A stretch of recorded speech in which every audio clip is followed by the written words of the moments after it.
Hello, hello, hello. I hope everyone is doing well. How are you doing? How are you doing? Happy Friday. We made it to Friday, right? That's always a good thing. I hope that your Friday was going well, and I hope you have a good weekend.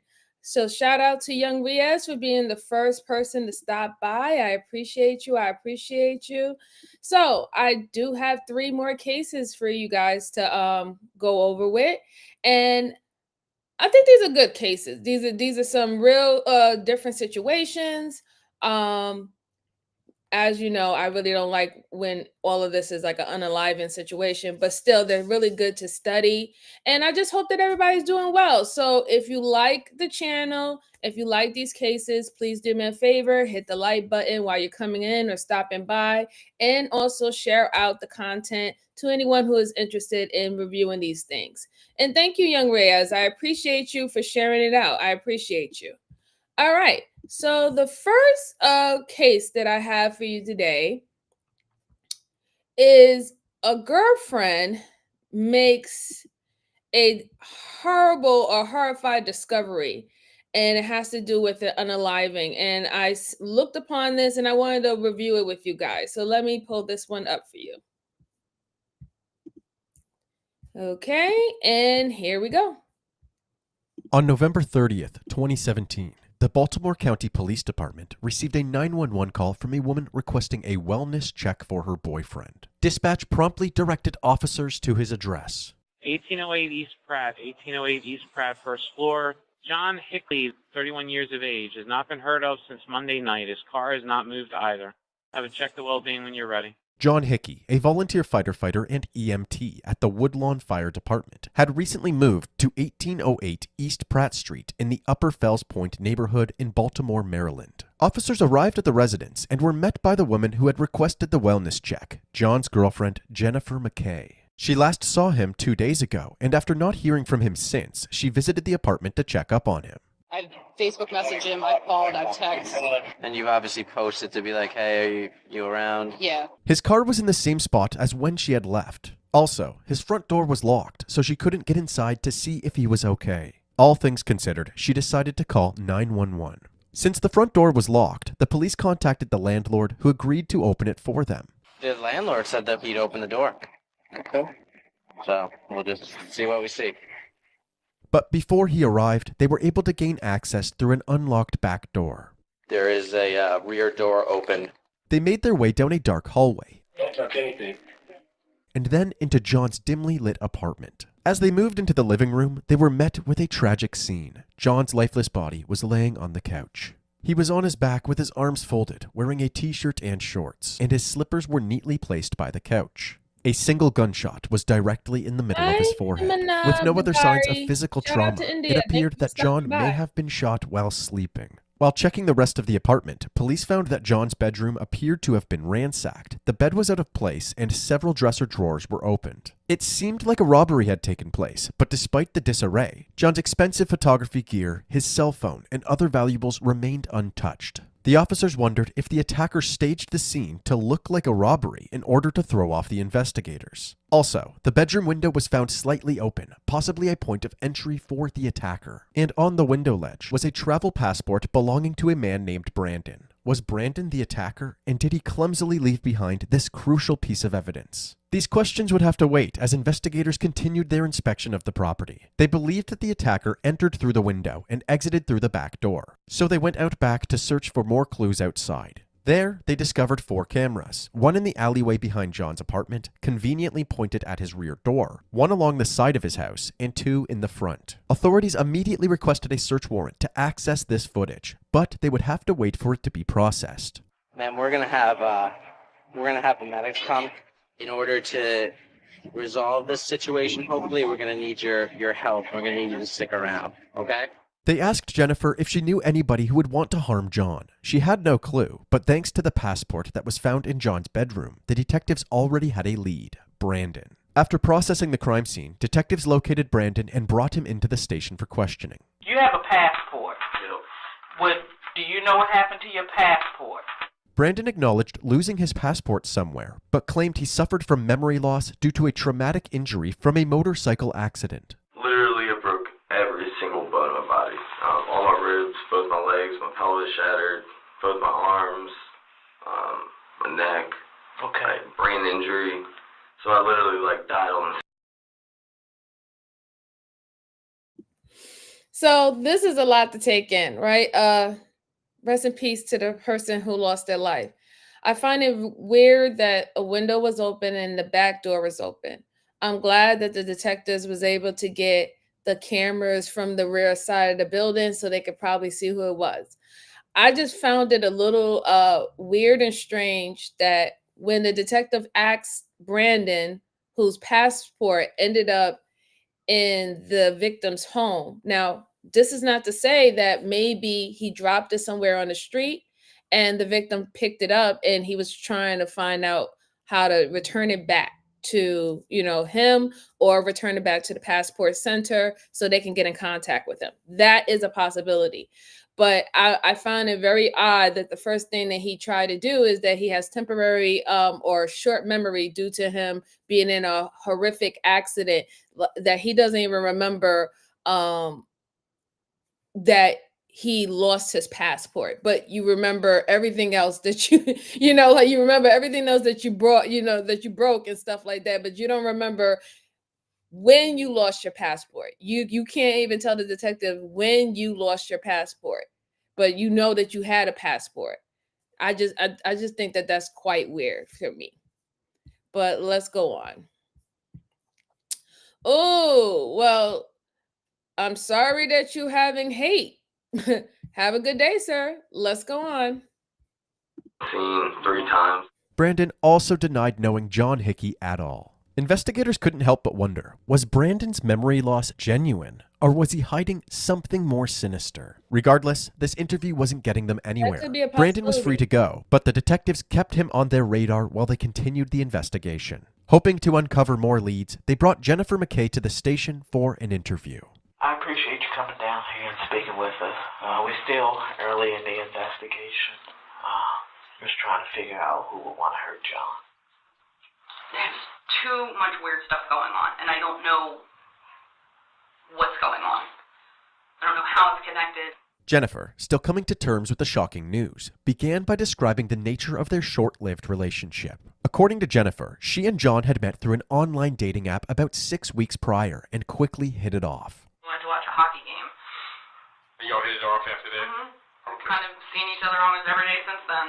Jennifer told detectives that their relationship was off to a great start. John had just been accepted into the Baltimore Fire Academy to begin training as a full-time firefighter. With this promotion, things were looking up for this new couple. They had even started planning their future together. Later in the interview, Jennifer revealed a series of events leading up to John's murder that may have been related. First, they began receiving a bombardment of calls and messages from an anonymous number. We have been getting harassing phone calls.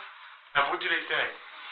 So the first round was to John about me. So they was calling John? They were calling and texting John first, saying, this girl's bad news, you need to look out for her, she'll ruin your life. Okay. I don't know who's doing it, the numbers are spoofed. After a few weeks of this, there was an incident in which the brakes on John's vehicle had been tampered with. Since John knows cars, he immediately when he started his car, put the foot on the brake and knew there was no pressure and knew there was a problem. And finally, 1 week before his death, John returned home to find his dog, a border collie named Chance, dead. Chance had no medical issues leading up to this, so John suspected that Chance was somehow poisoned. The detectives wondered if Brandon was responsible for these incidents. Do you know anyone named Brandon? No. I mean, I know people named Brandon, but... associated with John? Or... No. Not at all. Although she didn't know Brandon, a new name was introduced while describing the events leading up to the 911 call. Right before calling 911, she had reached out to her friend Daniel Green for advice on how to handle the situation. Together, they decided that the best decision was to call the police. Name? Yes. Daniel Green. You talked to him today? I did talk to him. What time? I've been talking to him since all this has been going on. How long have you known Daniel? My entire life. Okay. Literally since I was 4 years old. Okay. He was friends with my brother in elementary school, and we grew up together. 34-year-old Daniel Green is from Pilesville, Maryland, about 50 miles north of Baltimore. Him and his wife, who is also named Jennifer, have been together since 2006 and have 2 children. Daniel also happened to be a firefighter for 15 years before a serious injury on the job in 2009. While fighting a fire, he inhaled hazardous gases, severely damaging his lungs. The long-lasting effects of this injury only got worse as time went on, so in 2013, Daniel medically retired. While Daniel now seemed like a simple family man, Jennifer McKay revealed that the two once had an affair. How long were you guys together, you and Daniel? Like, officially, 2 years. There's about another 2 or 3 years where it was, I'll be honest, it was a straight affair. She said that she started dating Daniel Green back in 2012, 4 years before meeting John. She claimed that at the beginning of their relationship, she would... All right, so Richard Junk said he believes that the girlfriend did it, and he also now believes that it was her and him that did it. And you know what, Richard, I do think that that is a strong possibility. And the reason why I say this is because if this is your boyfriend of 6 weeks, why, when you don't know what's happening to him, why the first person you call before you call the police was your friend? That green guy. Why would you call him first instead of calling the police? You're at the boyfriend's house and you're knocking on the door, you're not getting any response. You should have just called 911 at that point. Why would you need to call your ex, your ex sexual partner for guidance or in reference of your new partner? It doesn't really make sense to me. I don't know anybody who would necessarily do that. I understand that they might not be, or they're saying or assuming that they're not sexual partners anymore. But I just find that that's quite strange, quite strange that you would call him prior to you calling the police if you were so concerned about your boyfriend that you've been dating for 6 weeks. Hey, Flower, how you doing? Good to see you. Thank you for stopping by. All right, let's go on. He was unaware that he was a married man with children. I thought he was divorced. Okay. He was not divorced. Okay. I thought he then separated, so we were trying to work things out. Apparently, Daniel had made her believe that he was separated from his wife, even going as far as providing fake divorce documents. His wife eventually found out about this affair and contacted Jennifer to inform her that Daniel was still married. Jennifer eventually broke up with him in August of 2017, 3 months before John's murder. Did you actually talk to him about the relationship with John? Only that I was dating him and seeing him. Any reason in particular why? So hopefully he would have closure and accept that I'm moving on with my life. Okay. I made it clear because I wanted him to leave me alone, which he hasn't done. So he has not left you alone? No. She stressed that although Daniel struggled to move on from their relationship, she didn't believe that he was capable of such a heinous crime. I mean, I don't... See, again, the plot thickens, right? So you're trying to say that your friend that you called prior to calling the police because you wanted to do a wellness check on your current boyfriend who is not responding to the phone, your cell phone calls, text messages, or even answering the door. But now you're explaining to the detectives that he didn't want to leave you alone. He lied to you while y'all was having an affair for 2 years, that he was married until you was confronted by the wife. But you just said that that is your best friend. That's your best friend, and that's the person that you called before calling the police. But now I'm supposed to believe that he just doesn't want to leave you alone and he's so obsessed with you? He's not obsessed with you unless you're leading him on or you're continuing to make him believe that there is a shot and a hope. That's what I'm getting from it.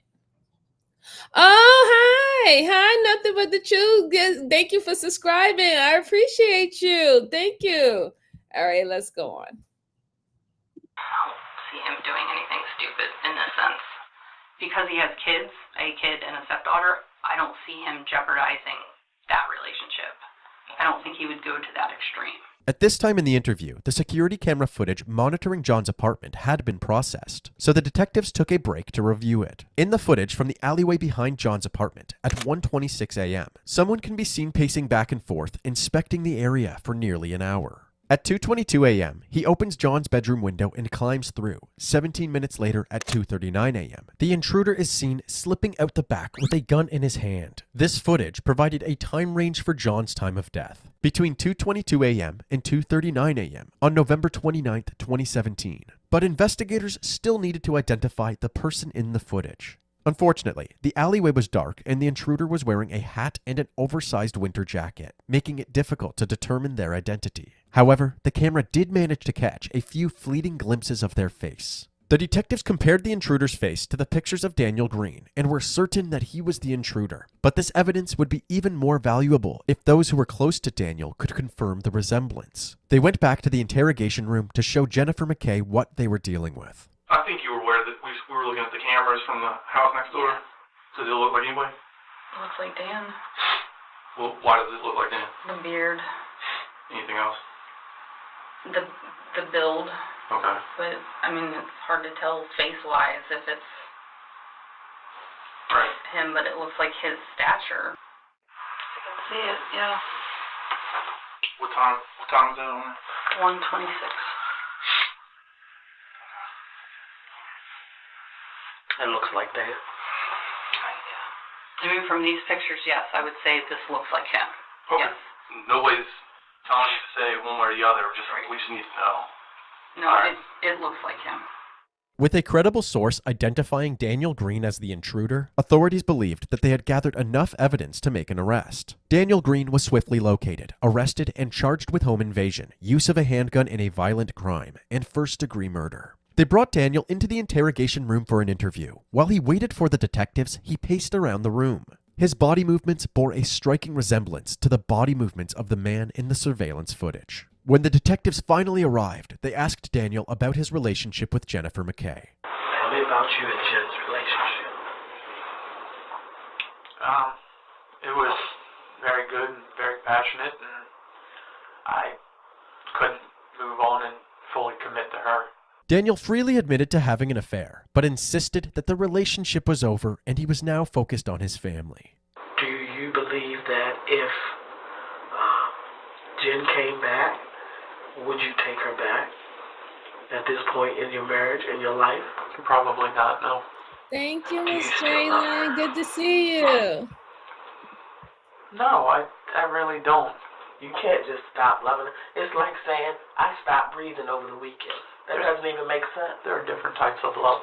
This is not a white hot, I will drop my world and come running to you.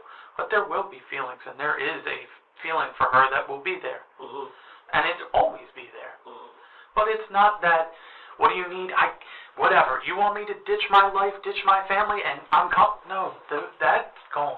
Dan stood firm that he had no lingering feelings for Jennifer McKay, and when he was asked about his whereabouts on the night of John's murder, he claimed to have been at home.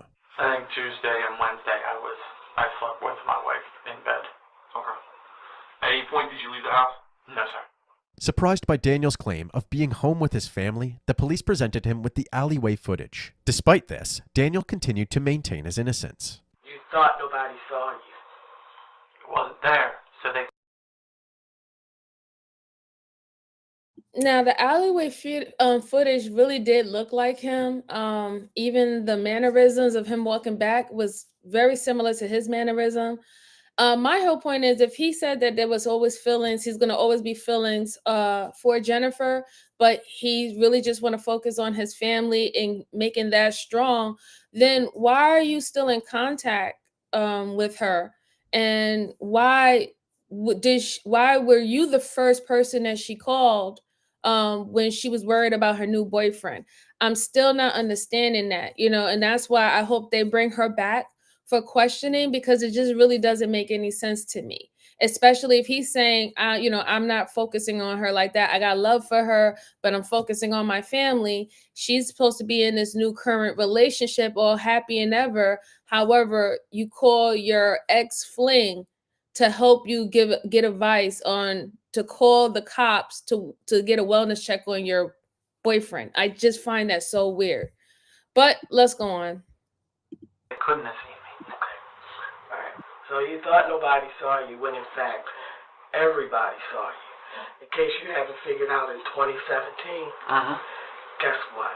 Everybody has video. Okay. Everybody has video. And just so you know, you're on video. Well, I think that I was at home with my wife, who will account that I was home with her. Okay. I think you don't have much to work with, and you're throwing things at the wall at this point. I just want to understand why you killed John Hickey. I didn't kill John Hickey, so it's a moot point. It sounds like you've made your mind up, but... No, the facts have made their minds up, sir. The facts. It's called evidence. Well, you have pieces of evidence. You don't have the full evidence, it appears. The detectives then tried to get a reaction out of Daniel, suggesting he was jealous of a new man in Jennifer's life. I want to point out that he's very bold, right? So he might know something more to the story. You could tell by his mannerism. He is withholding information. He's not fully forthcoming, but he do have this confidence about him, and he does understand what the detectives is trying to do. You know, he understands the way that they're questioning him, trying to get him to confess to doing it. And he's really like, y'all really don't have anything. And even if that video, you know, it does look like my image is not really that clear. It was taken in the middle of the night, you know, so that could be cause a problem, that there's so many other people who run around here with a beard and a goatee, like, you know, that's something to think about. That's really something to think about by the way how he is addressing the detectives. He feels really, really confident, as in they really don't have nothing on him. I would have preferred for him to just, once they bring him in, just stay quiet, get a lawyer, and that's it. Just lawyer up, you know, like you don't have to go through this. But this is like I guess some people have arrogance. It is what it is. Hey Barry, how you doing? Good to see you. Good to see you. I hope everything is well. Happy Friday. Okay, let's go on. Else is making her smile. Someone else is making her day, and it's not you. However, Daniel responded by saying that after realizing what he had put his wife through, he now cherished their relationship more than anything. Watching my wife struggle through and never giving up, and it might not be perfect, but it's rare to find someone that is that devoted, and that is probably something I need to take into account a lot more. Clearly, interviewing Daniel wasn't progressing this investigation, so they wrapped up and decided to speak with his wife, Jennifer Green. They began her interview by asking about life with Daniel. She told the detectives about their love story, how they met, their marriage, their kids, and how everything was great until Daniel's work accident in 2009. The resulting lack of work and financial strain began to cause tension on their marriage. 4 months after Daniel's retirement in 2013, Jennifer discovered through phone records that her husband was having an affair with a longtime friend, Jennifer McKay. Around that same time, Daniel secured a new job training military personnel on fire equipment, which required travel to various army bases across the country. His wife claimed that Daniel had been using these business trips as a cover-up to keep seeing Jennifer McKay behind her back. Considering Jennifer Green's bitter feelings about Daniel's actions, the detectives were hopeful that she would cooperate in bringing him to justice. So, they asked her about the night of John's murder. If you could just start from the beginning and tell me what you remember about that night in particular. I got home at 11 o'clock. I came in. Dan was downstairs on the couch watching TV. And I went upstairs, checked on the kids. Both kids were asleep. And got ready for bed, and maybe like midnight, Dan came upstairs, got in bed. That night in particular, why is that so vivid to you? No, that sir, night? no. How do you remember that? When your husband cheats on you, as long as mine did, you know when he comes to bed at night and when he doesn't. Okay. And I know he came upstairs and got in bed with me that night.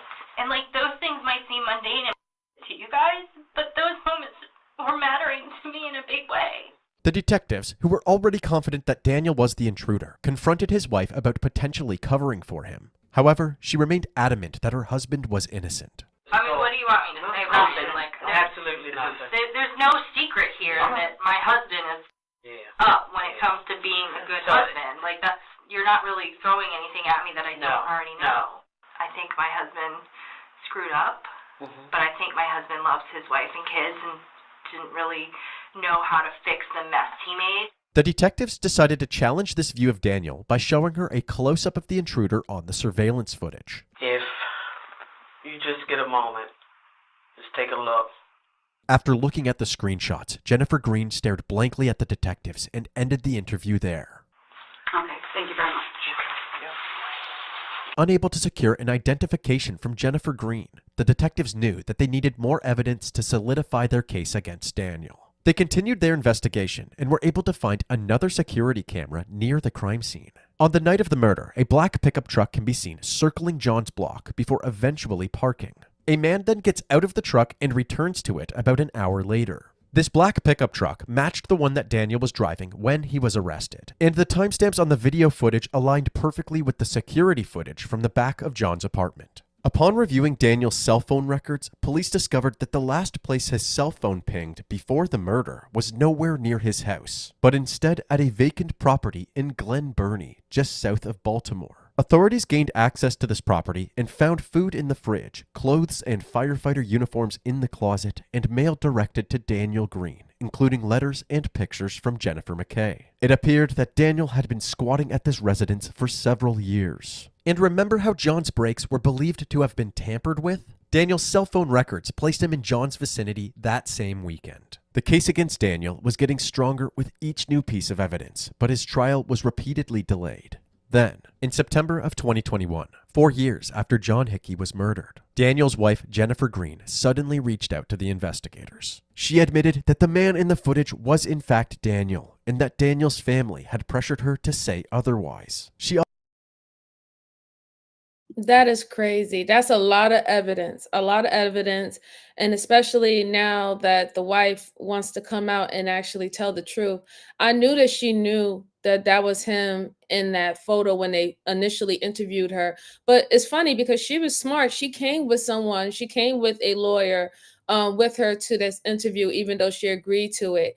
And she stopped the interview once she noticed that she didn't want to give him a confirm that, yes, that's my husband. I wonder what happened that after 4 years later that made her decide that she wanted to tell the truth. And sometimes it's hard, even though it's a good thing, right? Because finally someone who committed a crime can actually, get, justice can actually be served. But it's quite hard that something could have happened within her marriage that now led to her to tell the truth, instead of actually initially doing it in the beginning. It's quite unfortunate when you think about, sometimes when people do want to do the right thing, are they doing the right thing because they really thought about doing the right thing initially, or they're only just doing it because now they're suffering and they didn't get the results that they want. Let's go on. He also claimed that after his affair ended, Daniel used her laptop to repeatedly search for information on John and Jennifer McKay. On her laptop, they also found a hidden file titled How to Make Untraceable Calls. This change of heart from Jennifer Green was a much-needed breakthrough in the case and provided an abundance of evidence against Daniel. In June of 2023, 5.5 years after John's murder, the long-awaited trial of Daniel Green finally commenced. Daniel Green was arrested 5 days after the body of Hickey was found. He has been held without bail since then. It's been 5.5 years. He is charged in this case with 5 criminal counts, including first-degree murder and home invasion. The prosecutors presented their case to the court, painting Daniel as a jealous man intent on murder. Prosecutors say former Prince George's County firefighter Daniel Green murdered Hickey around 2 a.m. on November 29, 2017, because he was jealous, because Green found out his longtime ex-mistress and Hickey were dating and he couldn't take it. This is murder in the first degree, hands down. If ever there was premeditation, it's this case. The prosecutor put a surveillance still of the suspect up on the big screen and told jurors, that is Daniel Green. He crawled in that window and shot John Hickey in the head while he was asleep. Daniel's defense argued that the investigation was botched, highlighting that there were thumbprints on the window that were never analyzed. They also said that authorities never thoroughly investigated Brandon, and that the owner of the black pickup truck that Daniel was driving when he was arrested claimed that there was no way Daniel had his truck on the night of the murder. The defense, in its closing arguments, told the jury the state has it wrong. They're twisting the truth, and you deserve better. Hey, Dragon, they don't have the evidence, not even I hope a your bullet, Friday's Attorney going well. Warren Brown said. They want you to assume they're counting on that, and that's not right. Brown told the panel they say he did it. I don't know. He certainly hasn't admitted to me that he did it. If he did, that's between him and God. In the end, the jury deliberated for 3 hours, and Daniel Green was found guilty. Just a short time ago, WJZ confirms that Daniel Green has been found guilty on all counts in the murder of local volunteer firefighter John Hickey. Prosecutors say Green killed Hickey back in November of 2017, jealous that Hickey was seeing his former lover. In February of 2024, Daniel was sentenced to life in prison, plus 10 years for home invasion and an additional 10 years for the firearm charge. He is currently serving his sentence in the Western Correctional Institution in Cumberland, Maryland. With this case closed, the two Jennifers are rebuilding their lives. Jennifer McKay got married and now has 2 children. She has found happiness and stability in her new family. Meanwhile, Jennifer Green is focusing on her career and personal growth, determined to move forward from the past.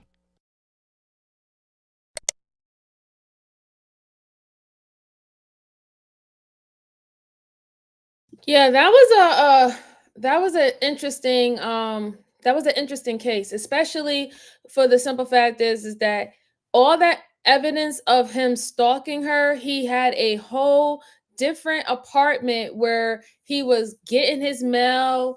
That means he was literally, I guess, the whole entire time she was in that relationship with him, he was literally stalking her and him, and then finding his way to get back to his house with his wife and play that role. That's kind of terrifying, right? To find all that, find computers. He's using his wife's computer to scope things out about him. And it's just weird because he has his own family, and he still felt that he owned Jennifer, even though she was literally the woman that he was having an affair with. He still felt that he was possessed, that she was his possession. I just find that really weird, very, very weird. And that man shouldn't have lost his life. And I'm glad that both of the ladies are now, moving forward with their life, but he should have been here to move forward with his life too. It was taken for no reason whatsoever. Definitely no good reason at all. All right. So the next one I have for you guys is when a suspect starts acting very strange. And I hope you guys are enjoying the cases so far. Just make sure you're hitting the like button while you're coming in or just coming in to stop by.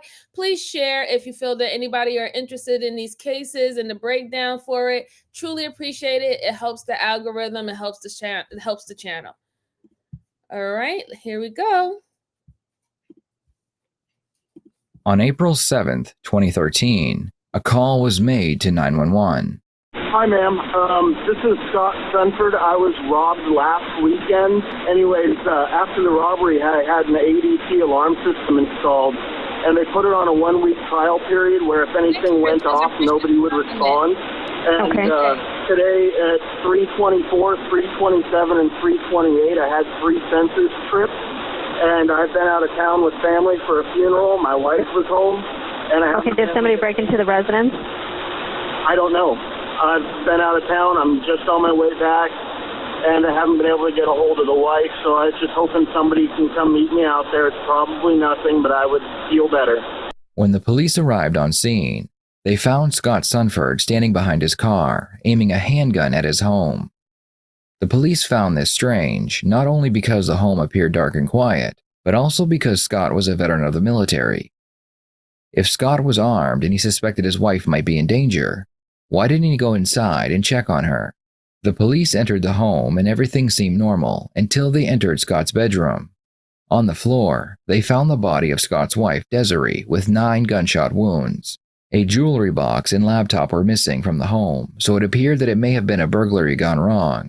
The problem with this idea is that usually when a person finds a thief in their home, that thief will run away. The crime scene showed police that Desiree had been shot 3 times, which put her on the ground, and after she was down, the shooter shot 6 more times. Realizing they had more questions than answers, the police asked Scott to come in and give his official statement.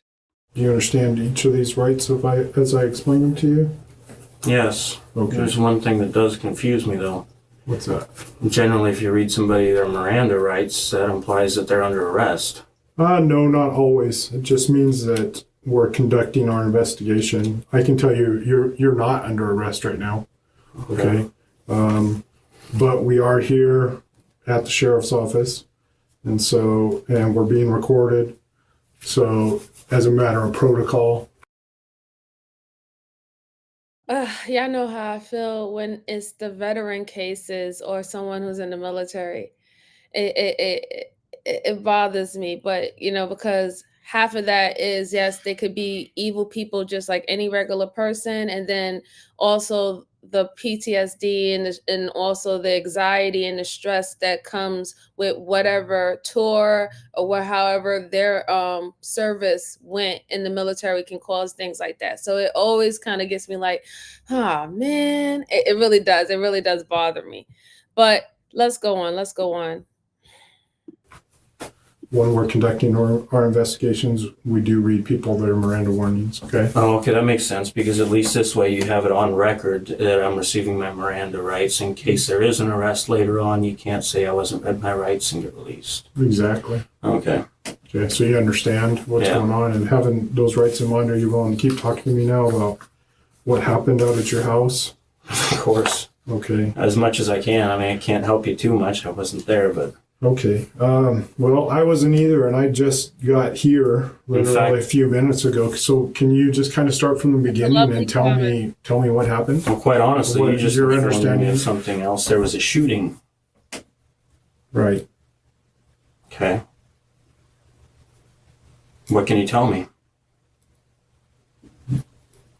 All I know is that we were called out to your house and that there was a body found, and that it looks like the person had been shot. So that's where I'm asking you to jump in and help me fill in the blanks as far as what led us out there. Okay. Sorry. Scott never entered the home, and all he knows is that the body of a woman was found inside. It hasn't been confirmed that it was his wife. The detective only confirms that the victim was shot. What they found strange, besides the lack of emotions when he finds out his wife has possibly been killed, he also doesn't ask any questions about the shooting itself. Is it my wife? Did they find the shooter? How did it happen? These are questions that a person in his position would usually ask. All right. Let's see. You said today is now the, 8th? It's the 8th now, yes. Okay. Just after midnight. On the 6th at 10 in the morning was my Aunt Joy's funeral service in Pasco. They're kind of like at the city church. So that morning, I guess that'd be Saturday, I left the house at probably 8:30. Okay. And that was the last time I was there before the last time I was in my house. And I was going to be a little later than expected, because the idea was I run up, go to the funeral, hugs, handshakes, turn around, go home. And, I had got some family from the coast from all around that I hadn't seen in quite some time. And a lot of that side of the family is kind of yuppies that I don't get along too well with. I'm blue collar, military, mechanic. Don't really hang out with the sharp dressed crowd too much. Yeah. And during that drive on 82, I tried repeatedly. In fact, let's see if I can give you some times. My dad and my grandpa and I had been joking around about how, it's strange, Des hasn't called yet. She hasn't been bugging me yet today, because she's a real stickler on the times. She schedules tight. I adapt and overcome and kind of go spontaneous. So we've been joking about that. And let's see. All it's showing is the last phone call to her at 9:11 p.m. But that's okay. So I'm just gonna say that the way how he's acting is a little strange for me. Even though he's in the military, yes, we are trained to keep our composure in heightened situations and stuff like that. That is some of our training, but you still don't even know the whereabouts of your wife. You didn't go inside to see who was the person who was the victim or anything. But you still have not heard about your wife yet. You still haven't called and have gotten a response from your wife. So where's the concern of your wife? You know what I'm saying? Especially if you knew that your wife would be in that area or be in that house. That's a little alarming to me, especially if this is your wife with kids. It does rub me the wrong way, because I know from other military men, one of the biggest people they're going to worry about and they're going to jump up and find out what's going on is their family, okay? Especially their wife, their spouse, and their children. So it's just a little alarming for me. Hey, Beth, how are you doing? Good to see you. Thank you for stopping by. Let's go on. The last time you tried to call her? Yeah. Anyways, I'm sure the phone records could give you more specifics if you need them, but all along the drive, I just kept calling her randomly, trying to get a hold of her. And I sent her a text even at one point, why aren't you answering?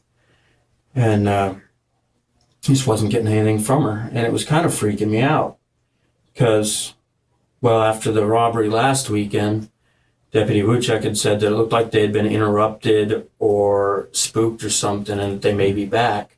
So the next day we had a ADT system installed, and it was all kind of starting to build up and driving me a little nuts. Mm-hmm. And before I even made that turn off to the Yakima Highway, maybe 45 minutes, half hour outside of the Tri-Cities, it was kicking in. And I kept thinking, maybe I should just call somebody and have them go check on her. Maybe I should call the police. Oh, no, that's silly. She's probably in the shower. She's probably going to the bathroom, doing something. Or she's outside because she'd said something about wanting to do some yard work. So I had to fix the tire on the wheelbarrow for her. So probably left the phone inside. Or she's taking a nap. It's on silent. I just kept telling myself. Okay, so I find that very alarming for me, because if you're saying that there was some burglary or some criminal activity that's been notified for everybody in that community, you was already an alarm, like you was more concerned. So why all this, you trying to convince yourself to not actually see what's going on with your wife? Like, oh, she's not answering her phone, she's away from her phone, she's away from a shower. You notice that you haven't heard from your wife after a couple of hours, not even a text back or anything like that. That should raise a red flag that, maybe you should really try to go there. And then to say all that there could have been criminal activity that's going on in the community. You come to the house, but you notice that something happened, but you didn't even go inside. You told the detective that you never went inside your house, that the last time that you was inside your house was the day before.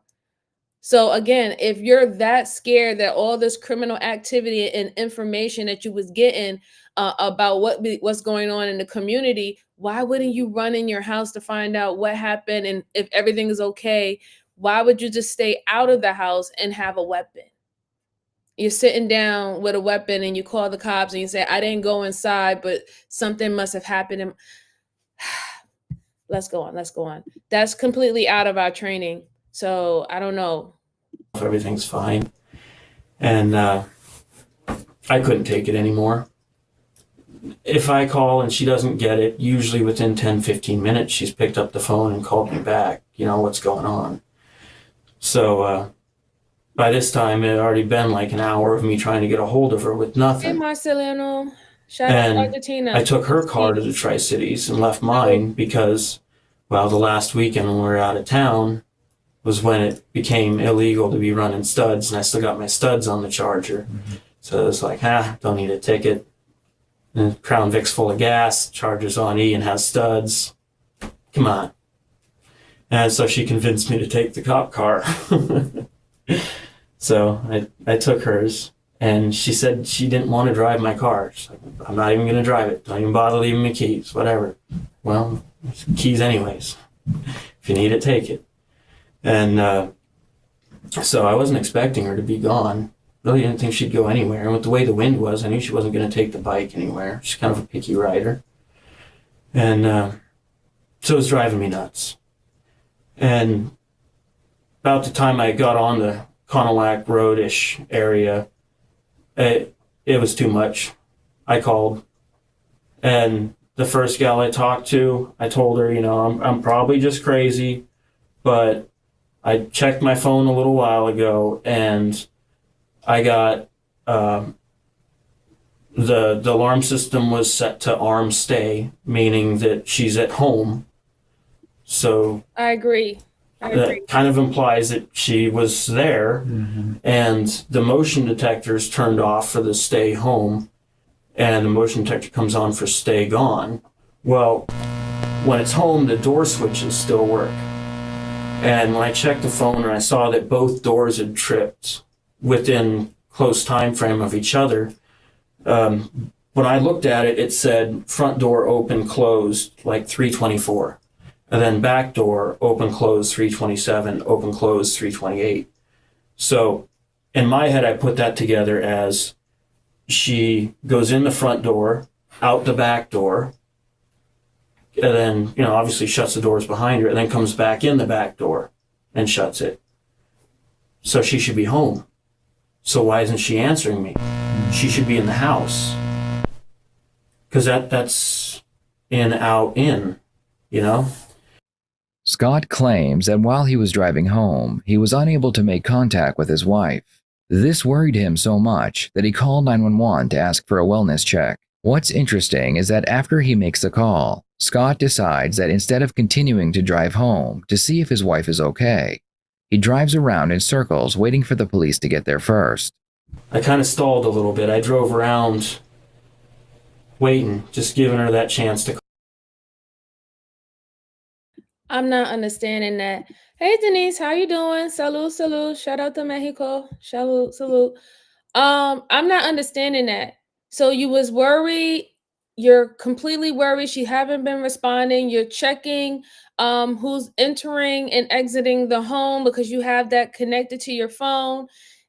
You called the police to do a wellness check, but you was already en route. Why not go and see if she's okay? And whether if the police get there, well, now if they see you and her together, oh, everything's fine, officer. She lost the phone, and that's why she wasn't responding. And she was looking around for the house for it. That would have been great, but you didn't do that. You're literally circling around, but you're supposed to be so worried about your wife, and you're waiting till the police get there, so the police see that you just pulled up and you didn't go into the house. That's what is given to me, right? You want the police to see that you did not go into the house and that you showed up around the exact same time that they did. That's what I'm getting from it. But let's go on. Call me and giving the deputy a chance to get free and get over there. And I headed to the house and I pulled down the driveway.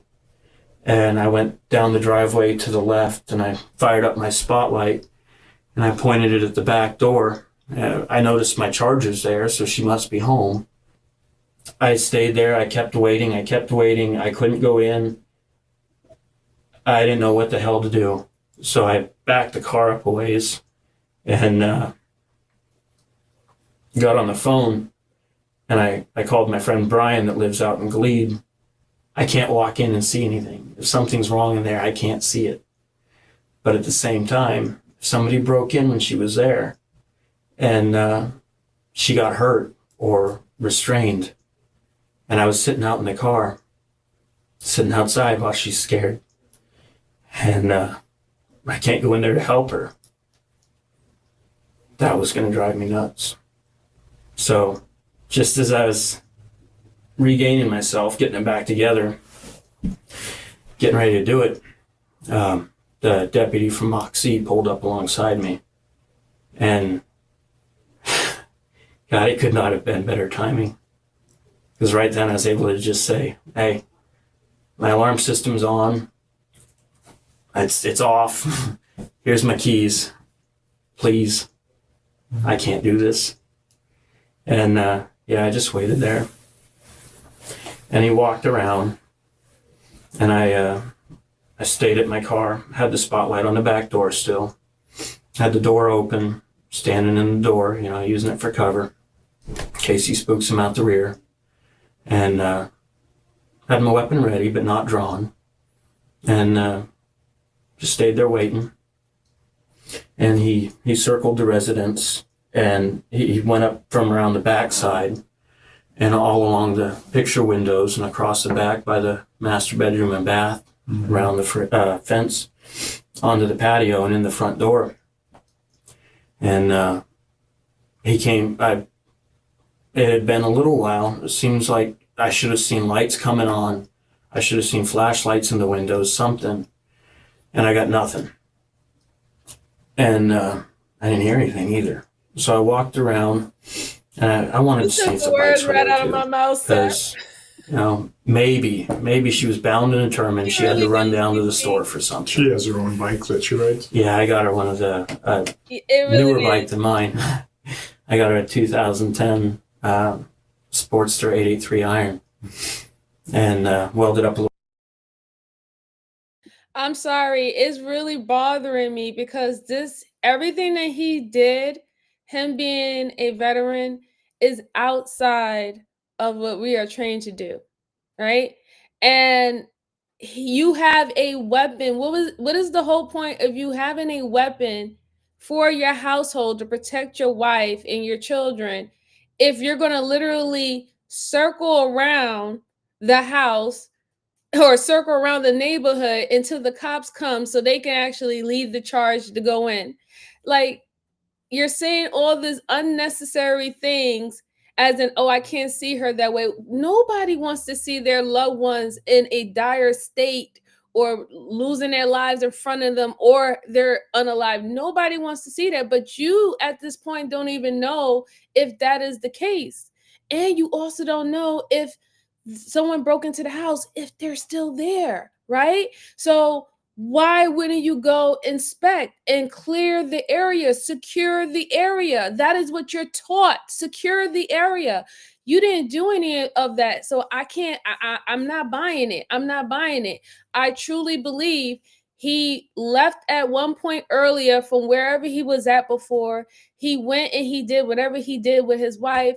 And then he circled around the community, stayed around, let some time go by. Then he called and told the police that he wanted to do a wellness check on his wife.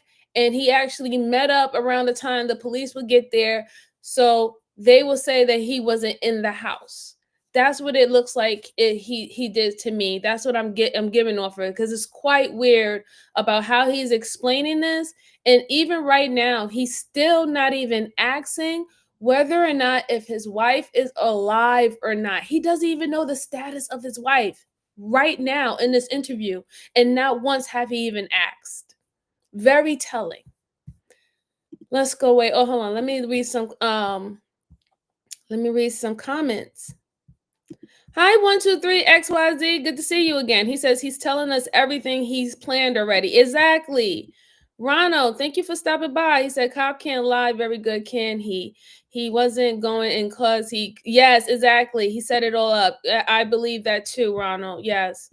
Denise said he should have kept yes, yes, he should have just kept his mouth shut. Absolutely. Because the way he's given the detail by detail, he's also given them the process of his mind for everything that he did.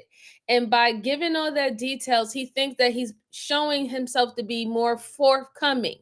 But that's also making the detectives know that you thought about this for a while, right? And every move that you made was, it was strategic. You thought about doing this because this is how you wanted it to look. This is how you wanted to seem concerned. This is how you wanted it really doesn't help you. It's actually making yourself look more guilty. Let's see. Seth said exactly. At least this guy is a coward and at most a murderer and a coward killing. Yeah, absolutely. I truly believe that.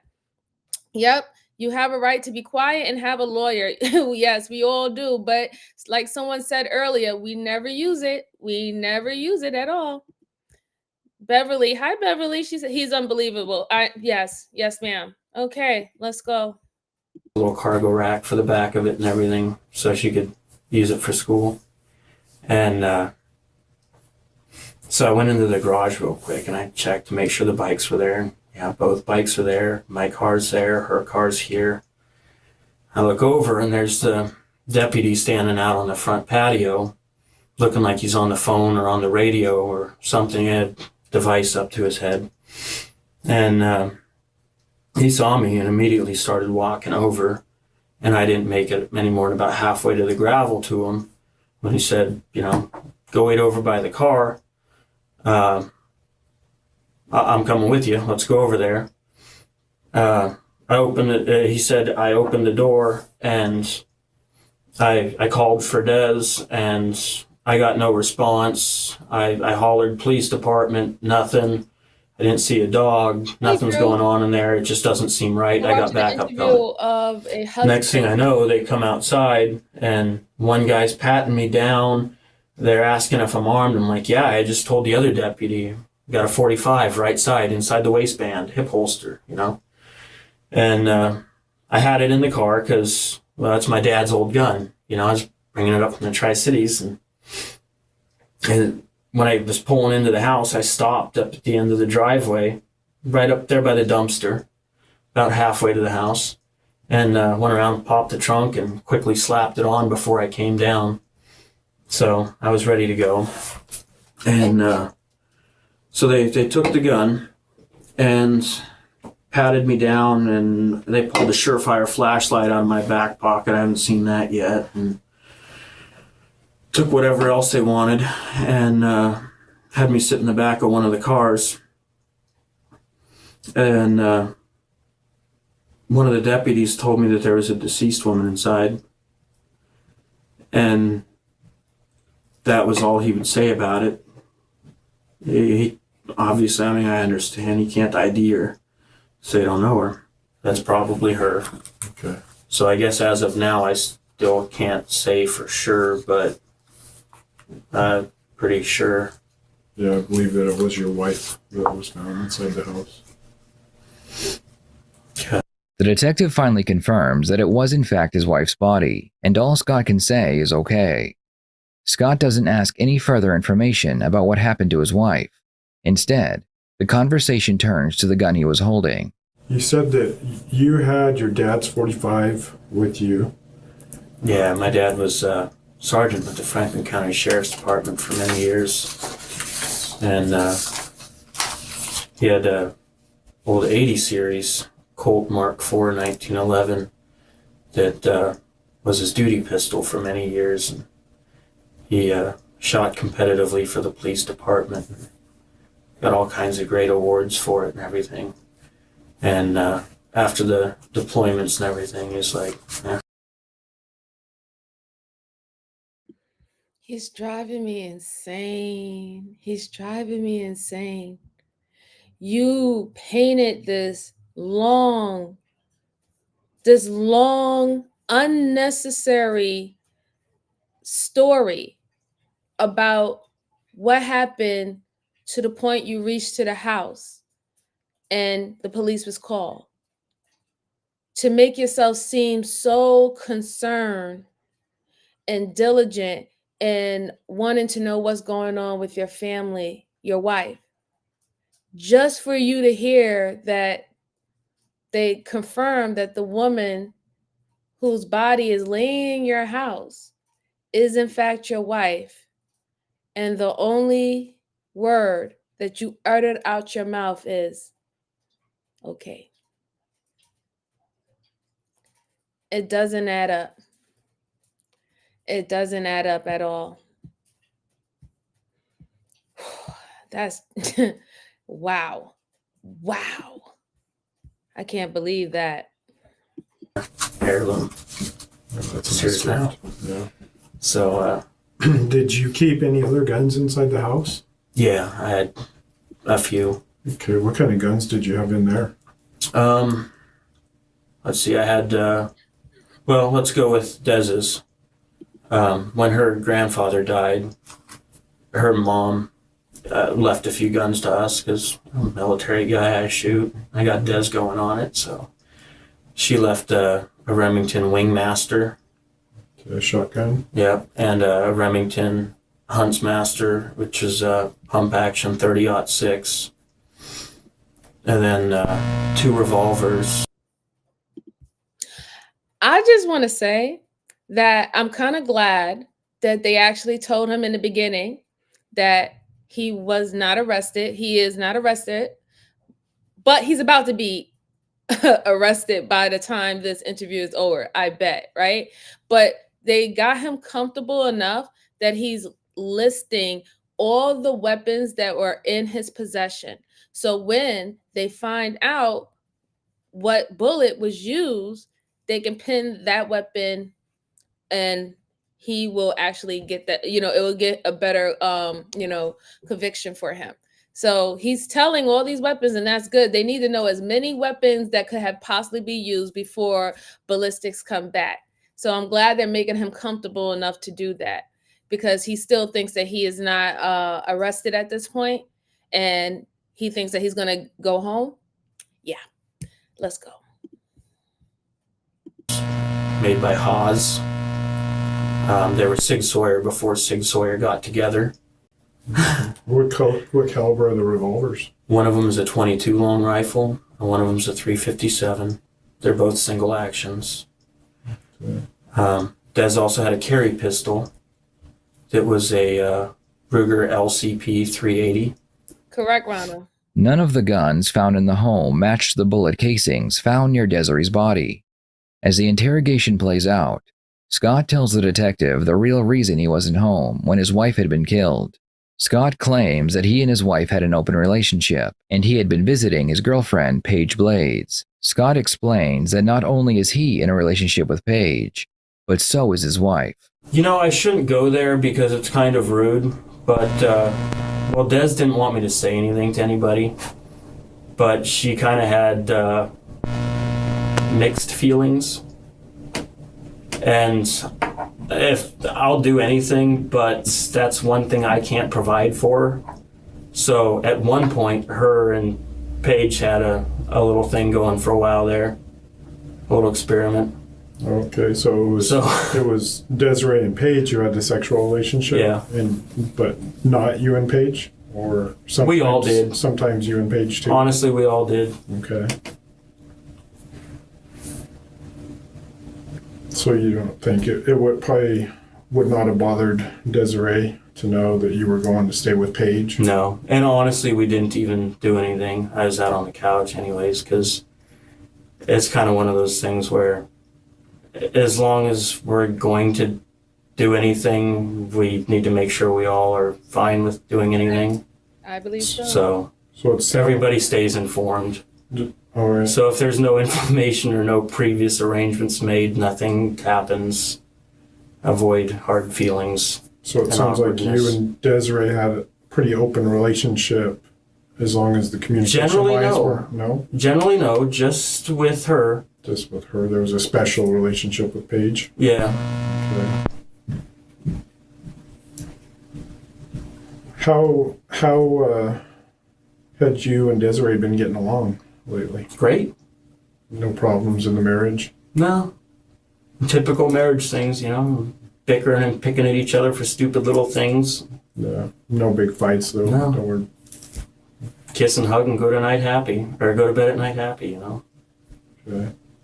The detective plans on speaking with Paige to hopefully get more information, but before he lets Scott go, he wants to know why he didn't go in the home to check on his wife. Well, I'm just thinking, you're a big guy. You're what, 6'4"? Somewhere up there. 6'4", 250. You've got a firearm on you. You've been in combat. I mean, you've done some serious shit that most people will never do. So if anyone's going to be willing to go charging in the house and make sure their wife's okay, it would seem to me that it would be you.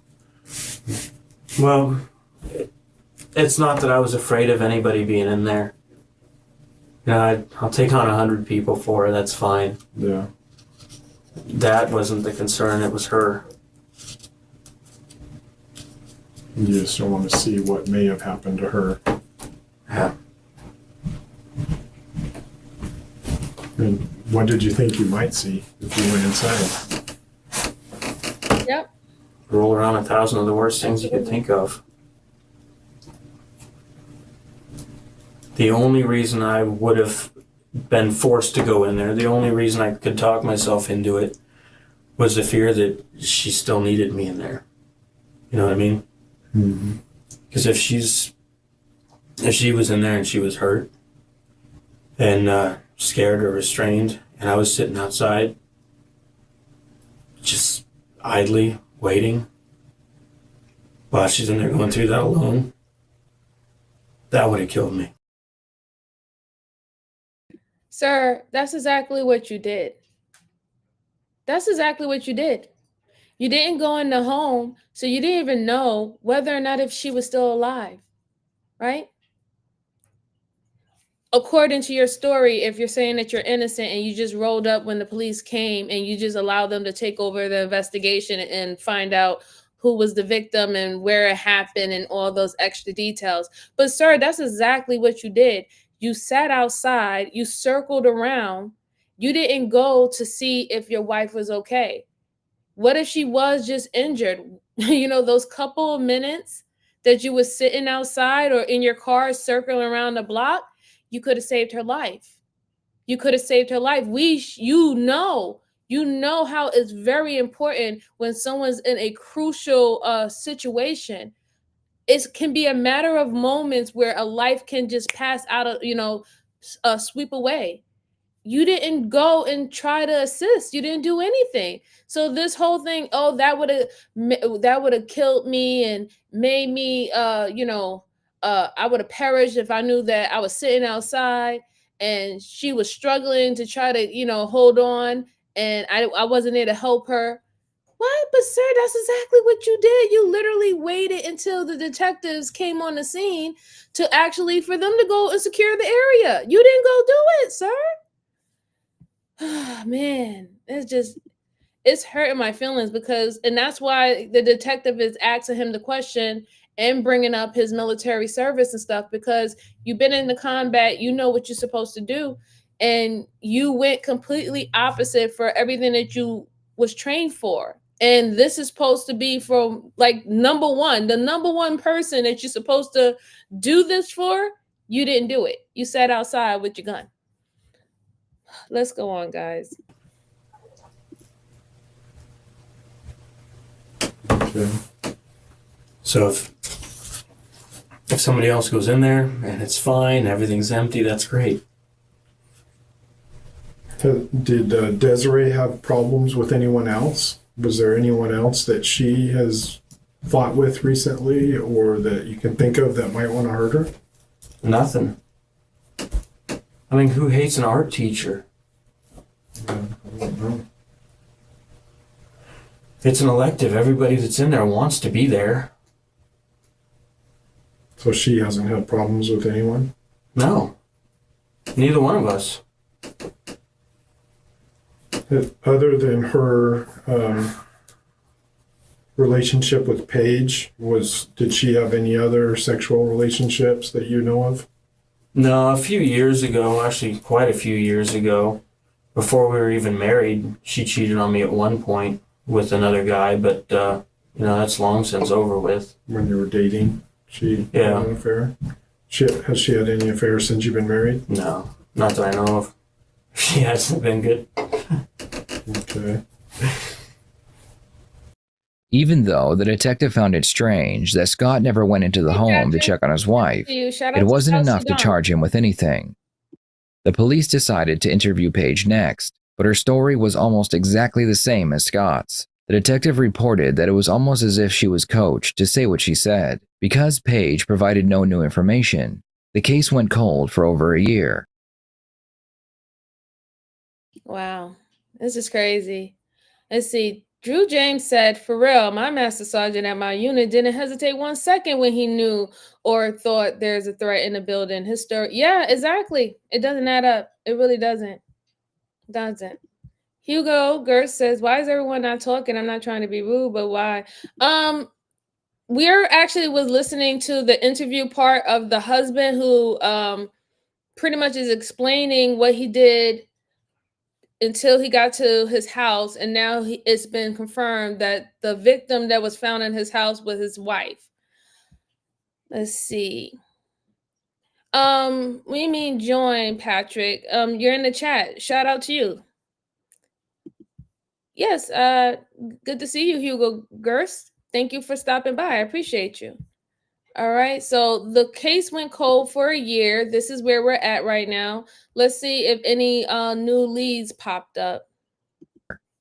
During this time, the police found out that Paige was pregnant, so Scott and Paige became their prime suspects. In the summer of 2014, the police received an anonymous tip claiming they knew who the shooter was. The caller turned out to be Paige, and she claimed that her best friend, Marty Grismer, was the killer. Okay, so obviously the big reason that I wanted to talk to you face to face was that we got a Crime Stoppers tip from you with some new information about the shooting. Yep. Did a little research based on the information that you sent us, and found a picture of Marty Grismer. Is that the gentleman that we're talking about? Yes. Okay.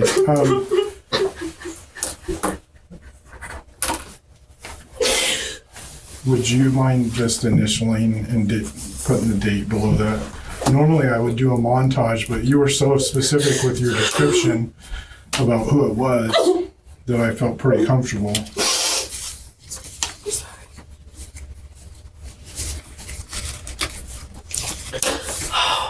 He looks a little bit different now. Okay. How does he look different now? He has hair. I can show you. Yeah, it's just divorced.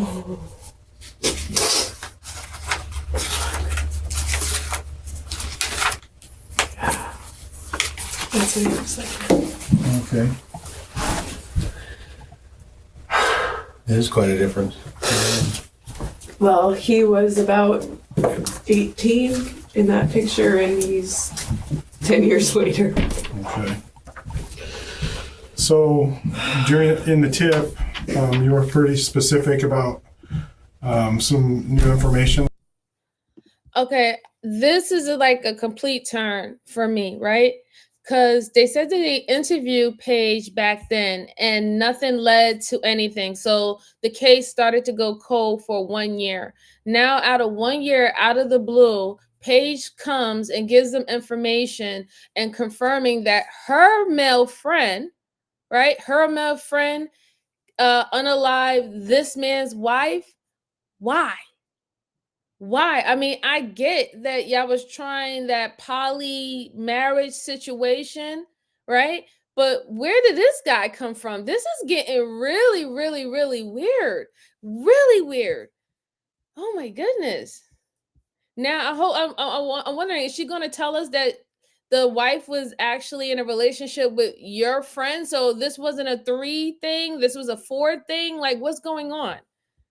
That's come to light. So why don't you just tell me in your own words what you've heard, how you heard it, and I think that's as good a place as any.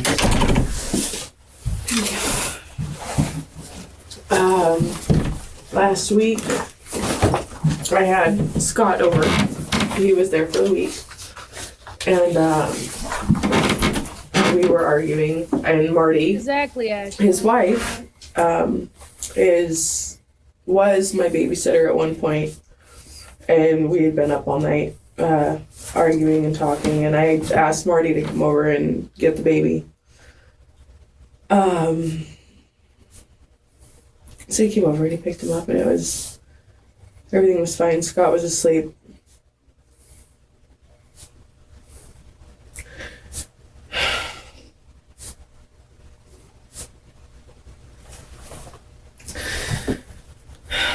It seems like it. I really don't believe the husband that she even knew.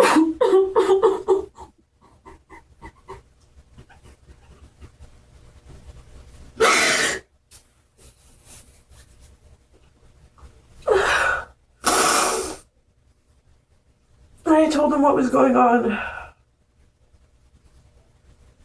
And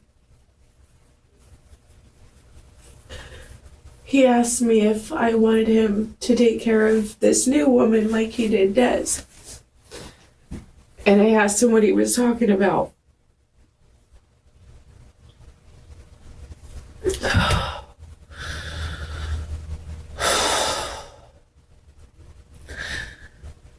The first time he came to see me, I was pregnant. We had just found out about 3 weeks before the shooting that I was pregnant. Marty was one of the first people that I told. And apparently, he decided that if the baby was Scott's, like, Wait a minute. So the supposed girlfriend of this married couple ended up getting pregnant by the husband.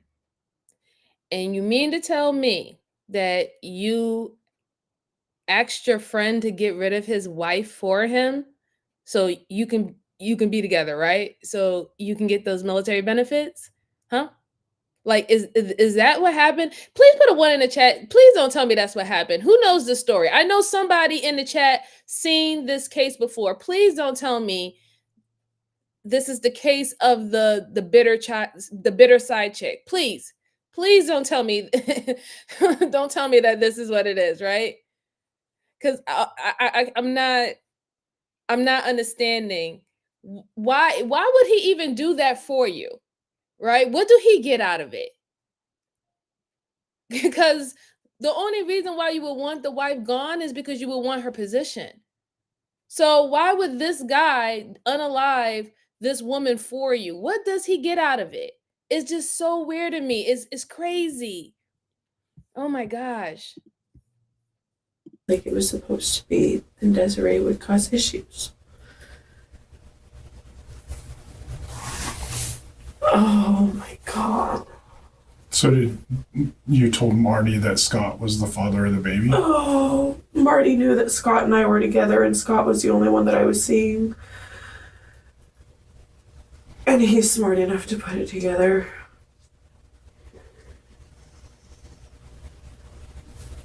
Like, he asked me for sure if it was Scott's, and I told him yeah, because at the time I thought that was the case.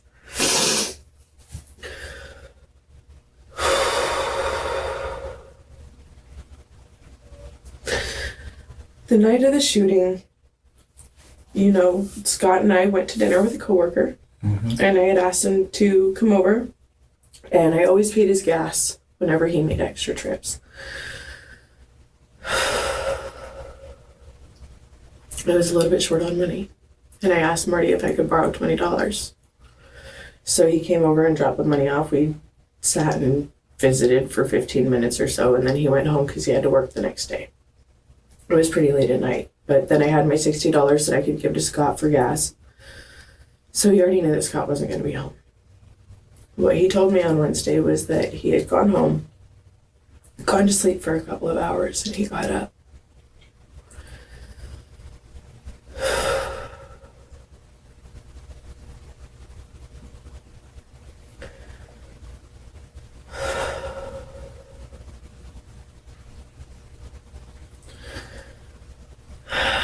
I can't look at that.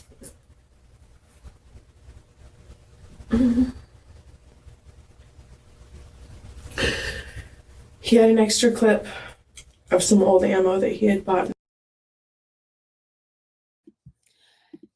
You're correct, Drew, but that's for if it's a will. If she's saying that she's pregnant with his child, right, and he believes her, he most likely would put his son on the will, and you know that she's gonna go to be the primary parent for it. Trust me, I understand. I'm in the armed forces myself, so I understand how that goes. This is just crazy. This is really like This is some messed up crap right here. Like really messed up. And the funny thing about it is she knew when they interviewed her the first time. But now all of a sudden you have a change of heart. Why do you have a change of heart now? Oh, because somebody was going to expose you and you decided that you needed to do it first? Or maybe that baby is not his? And a few years ago, he ran out all of the ammo in his backyard until he had a single clip left. He had a gun. It was untraceable, unregistered, and he said he took it. He made sure that everything was wiped down, completely clean, no fingerprints on anything, none of the bullets, reloaded the clip. He turned his phone off before he left the house, and he took 24 out the back way to Scott's house.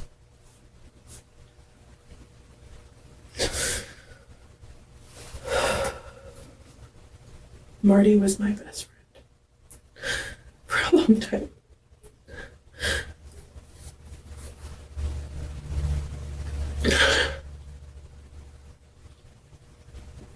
Scott had given him a tour of the house a couple months before. Yours too.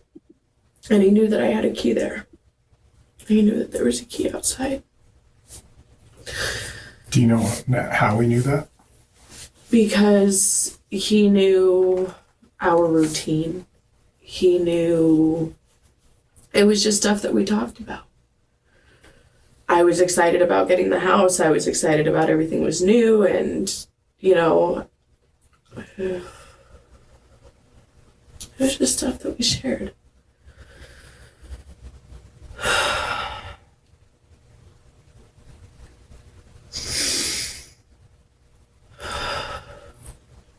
I never told him where the key was hidden.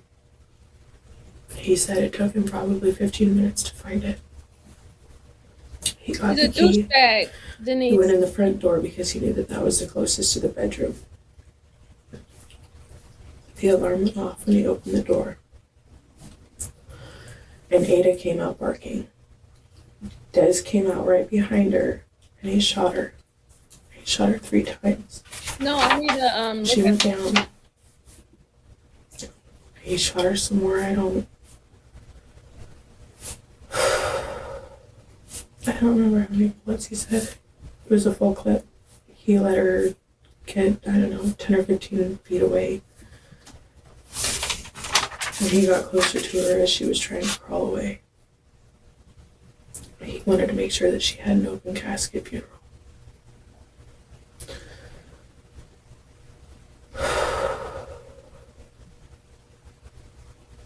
He went to the back of the house and moved the board off the window that Scott had put up after the robbery. Oh, that's not awkward at all. Is that him trying to call you? That was Scott trying to call me. His dad's here with me. I only told him that I was setting up a meeting with you. I haven't actually talked to him yet. So he doesn't know the story about Marty? Is he going to react possibly violently, do you think? That's why I didn't tell him.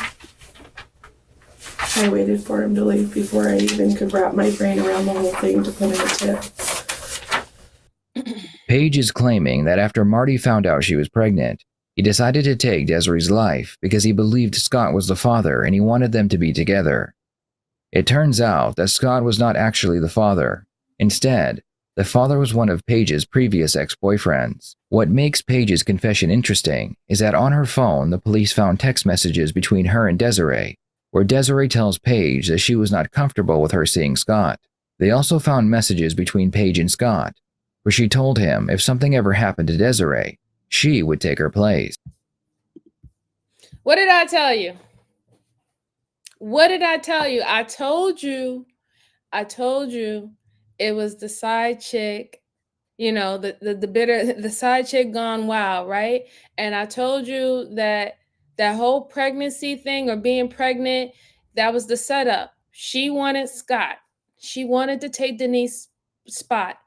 And Denise was like, listen, I don't want you dealing with my husband anymore. We're going to work out on our stuff, right? And you was in Scott's ear and you was able to lure Scott to your house and send your friend to do what he did to his wife. And the crazy thing is, you was sitting up there laying up with Scott after his wife's death, consoling him, being the new love of his life, and you knew that you set up for his wife to be unalived. And then now you're willing to throw your friend, your dear friend who did this for you, throw him under the bus, and you think that Scott is going to forgive you? You think that Scott is not going to look at that you was a part of it? You were an accomplice. You might not have pulled the trigger, but as much detail that you gave about even his mindset of why he even shot her an extra 3 times while she's on the floor, grabbing him to beg him to stop. You are an accomplice, ma'am. You are part of this. There's no way you're getting out of this. I don't care what you thought you signed. You just know too much what's going on, and you know that you lied about the pregnancy. This is just terrible. This is really, really just terrible. Wow. How close were he and Marty? I wouldn't say that they were extremely close. Marty was my best friend. Marty and I started dating for a little bit until he found out about Scott, and I told him I couldn't see him anymore. But we were friends. We would go out together and stuff. There's an old lady in Yakima. Scott and Dez's old neighbor at the apartment. Marty helped me take care of her. And sometimes him and Scott would get together up in Yakima to talk about that. That was how Marty found the house and got the tour of the house, was because he was up there to see Lori.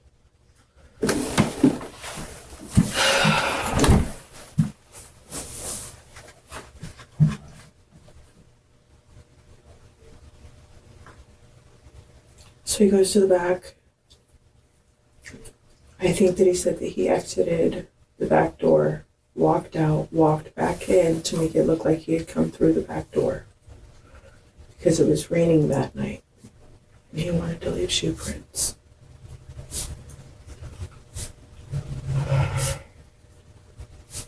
He put the key back in its hiding spot. He went back inside again, grabbed a jewelry box off of her dresser, and he left. If you initiated another conversation with him, do you think he would talk to you about it more?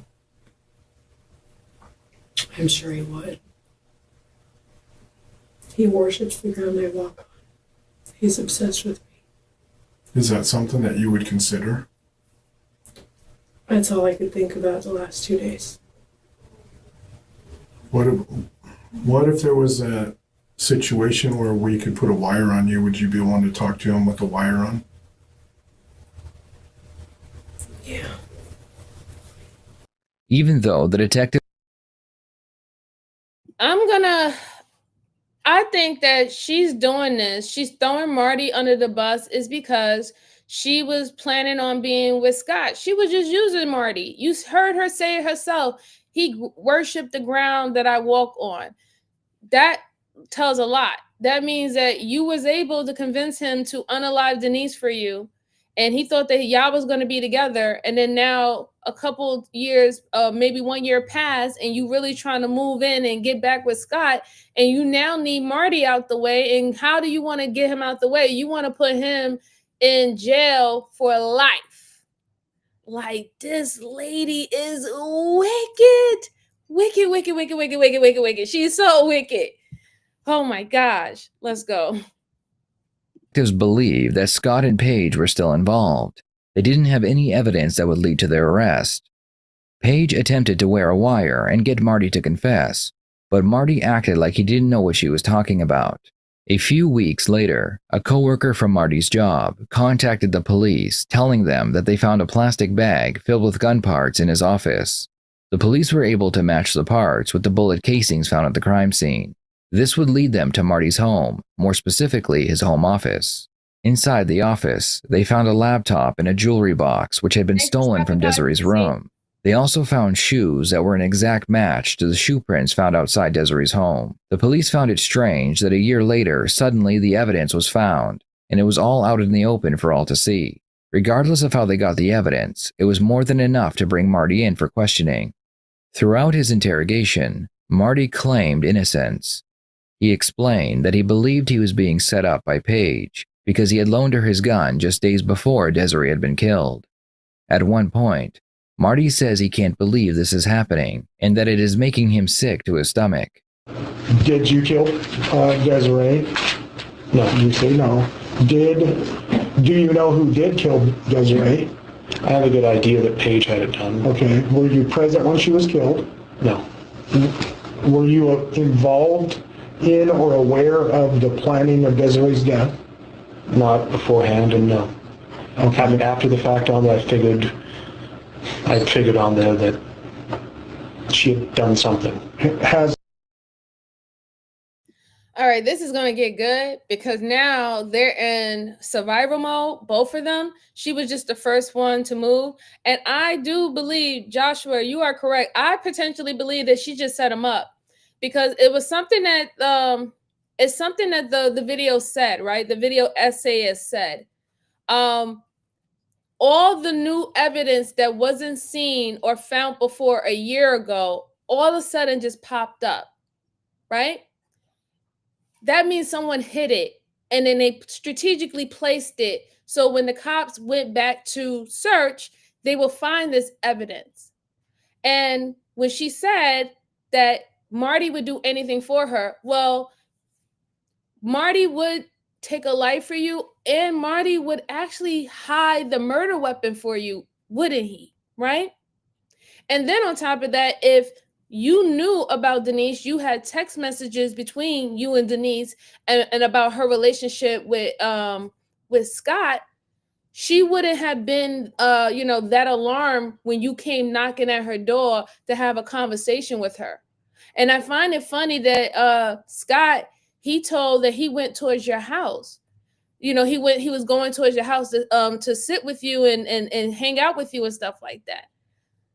But he never said when he did say when he left, but he never said whether or not did you leave and say, oh, I have to go to the store, I got to go to the Walmart or anything like that. So it could possibly be a full out setup. She probably could have unalived Denise and then told Marty to hide the weapon for me, waited a whole year later saying that, okay, this case is going to pick back up again and I want to be with Scott.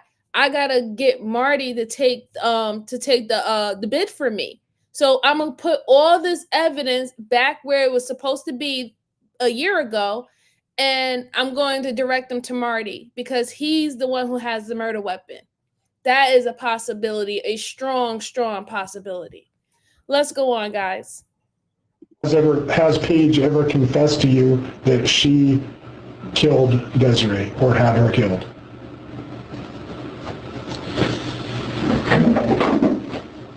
She gave me the impression on there that she had it arranged. She didn't say, yes, I had her killed. She didn't say that she'd done that, but she gave me the impression when I asked about that after the fact with the guns and everything else, like I got it back, I'd asked her, did you do something with this? Why did you ask for my gun? Why'd you do this on me? I don't know. I don't know why she wanted to keep me around. Maybe for this exact scenario. Maybe for you guys coming down on her and figuring it out so that she could use me on there and get out of it. That's the only thing that makes any sense in my mind on there. Is that she wants me to be the scapegoat. Knowing that you won't say a word. I don't know who killed her. I don't. Marty, save yourself, man. Save yourself, bro. She ain't worth it, bro. She's not worth it. Even now, you still trying to save this woman, and this woman literally dragged you in the mud. We don't even know. I'm not even sure what state this is. This state can have the death penalty Save yourself, bro. She's not worth it. Like, come on now, please. I believe Paige had it done. I don't know if she did it. I don't know if she had someone do it. I don't know. That's the impressions I got, is that she had it arranged. I don't know what to believe. Honestly, I have no idea what to believe out of her. What's true and what's not, what's a game. The lack of a confession didn't stop the police from charging Marty with murder. Prosecution had more than enough evidence to take the case to trial, but instead, Marty would enter an Alford plea, which meant he never confessed but agreed the evidence outweighed him. In exchange for his plea, he was sentenced to 15 years in prison. Depending on who you ask, the detectives in this case still believe that Scott and Paige were somehow involved. One theory they have is that Desiree didn't want Paige and Scott together, and after Paige realized she was possibly pregnant with Scott's child, she devised a plan with Scott to end Desiree's life. Scott would have provided all the information she would have needed about the alarms in the house, and Paige would have used Marty's obsession with her to get his gun. She would then set him up with the evidence they collected when she realized she and Scott were suspects. This is one of many theories about this case. I'd love to hear your thoughts on this case, so please share them in the comments below.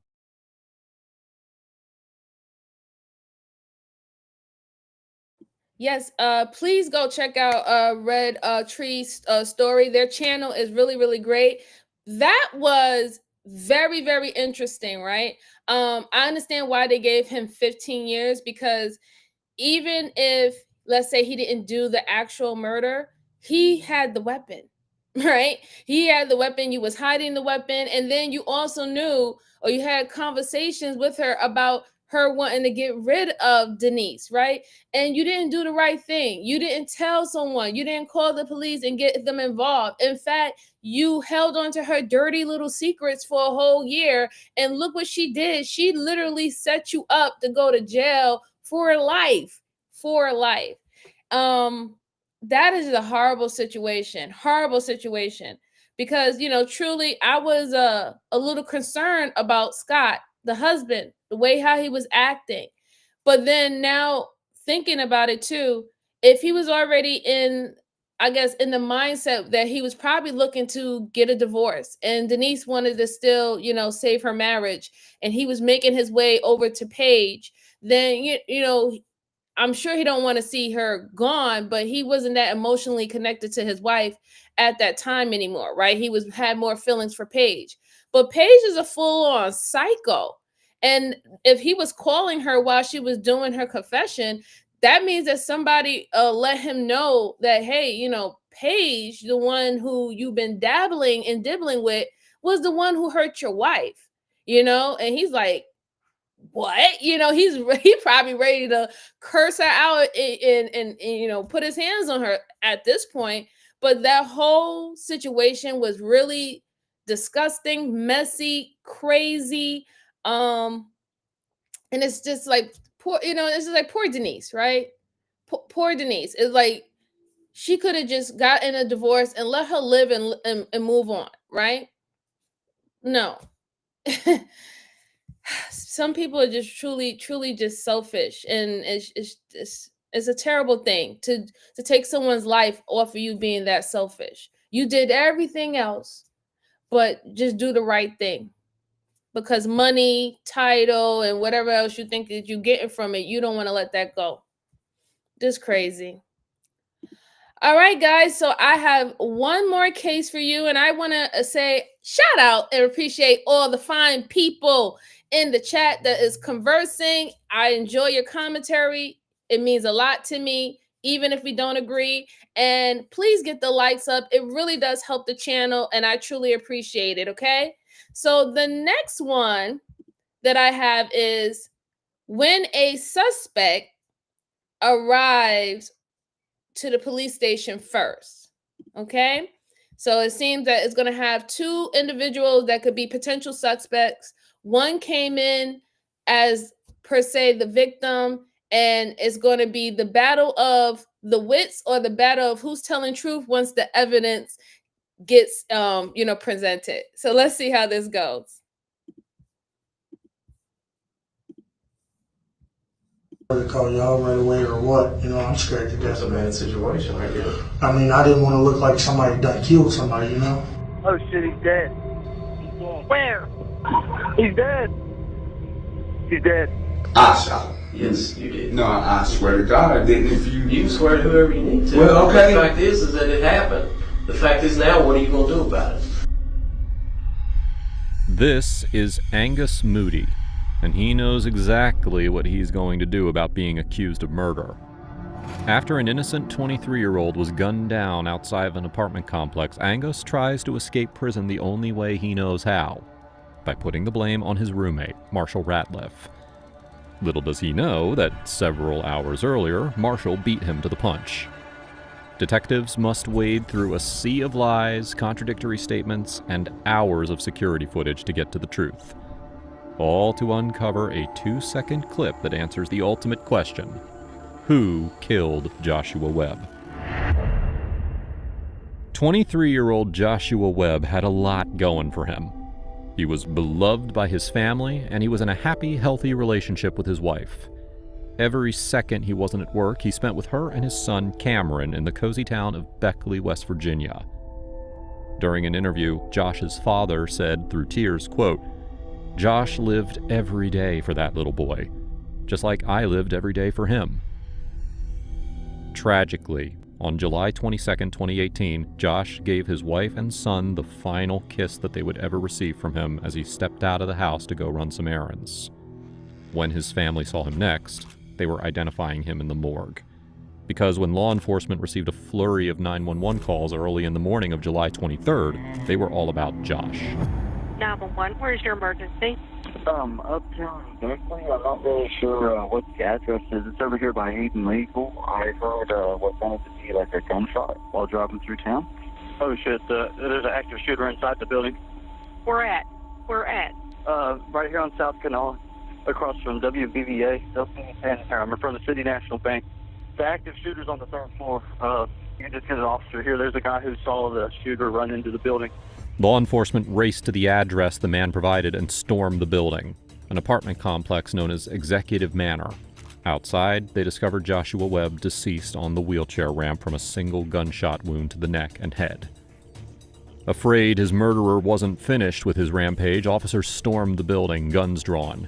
After extensive searching, officers were certain that the building was safe. However, the town of Beckley, West Virginia was not. There was a killer out there, and they had no idea where he had fled. But they didn't have to wonder long. As officers were conducting their initial sweep of the scene and collecting evidence, a man arrived at the Beckley police station asking to speak with police concerning the shooting that just occurred. Police quickly sat down with 24-year-old Marshall Ratliff, and what unfolded is hard to believe. How you doing, buddy? I remember you.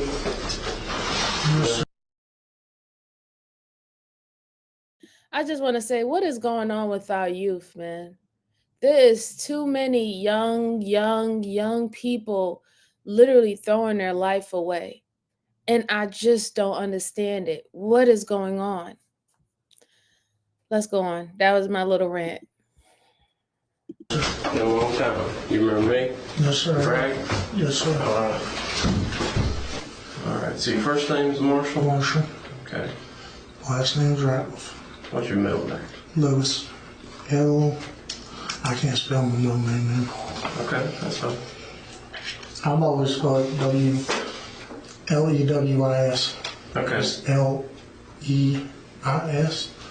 L-E-U-I-S. Yeah, that's right. Okay. How old are you now? 24. And what's your highest level of education level? I didn't even complete high school, man. Okay, what grade? 10th. Okay. Can you read and write? Yeah, I can read and I can write a little bit. Okay. I have difficulties. Okay. Still. Understood. Anything that would affect you being able to understand me or talk to me today? Okay. So you're not having a problem with that? I'm not under any substance, nothing like that. Okay, well, I suppose the point is, have you had any drugs or alcohol in the last 24 hours? Good. First, Marshall has a low level of education. And secondly, he struggles to spell his own name and recall his own address.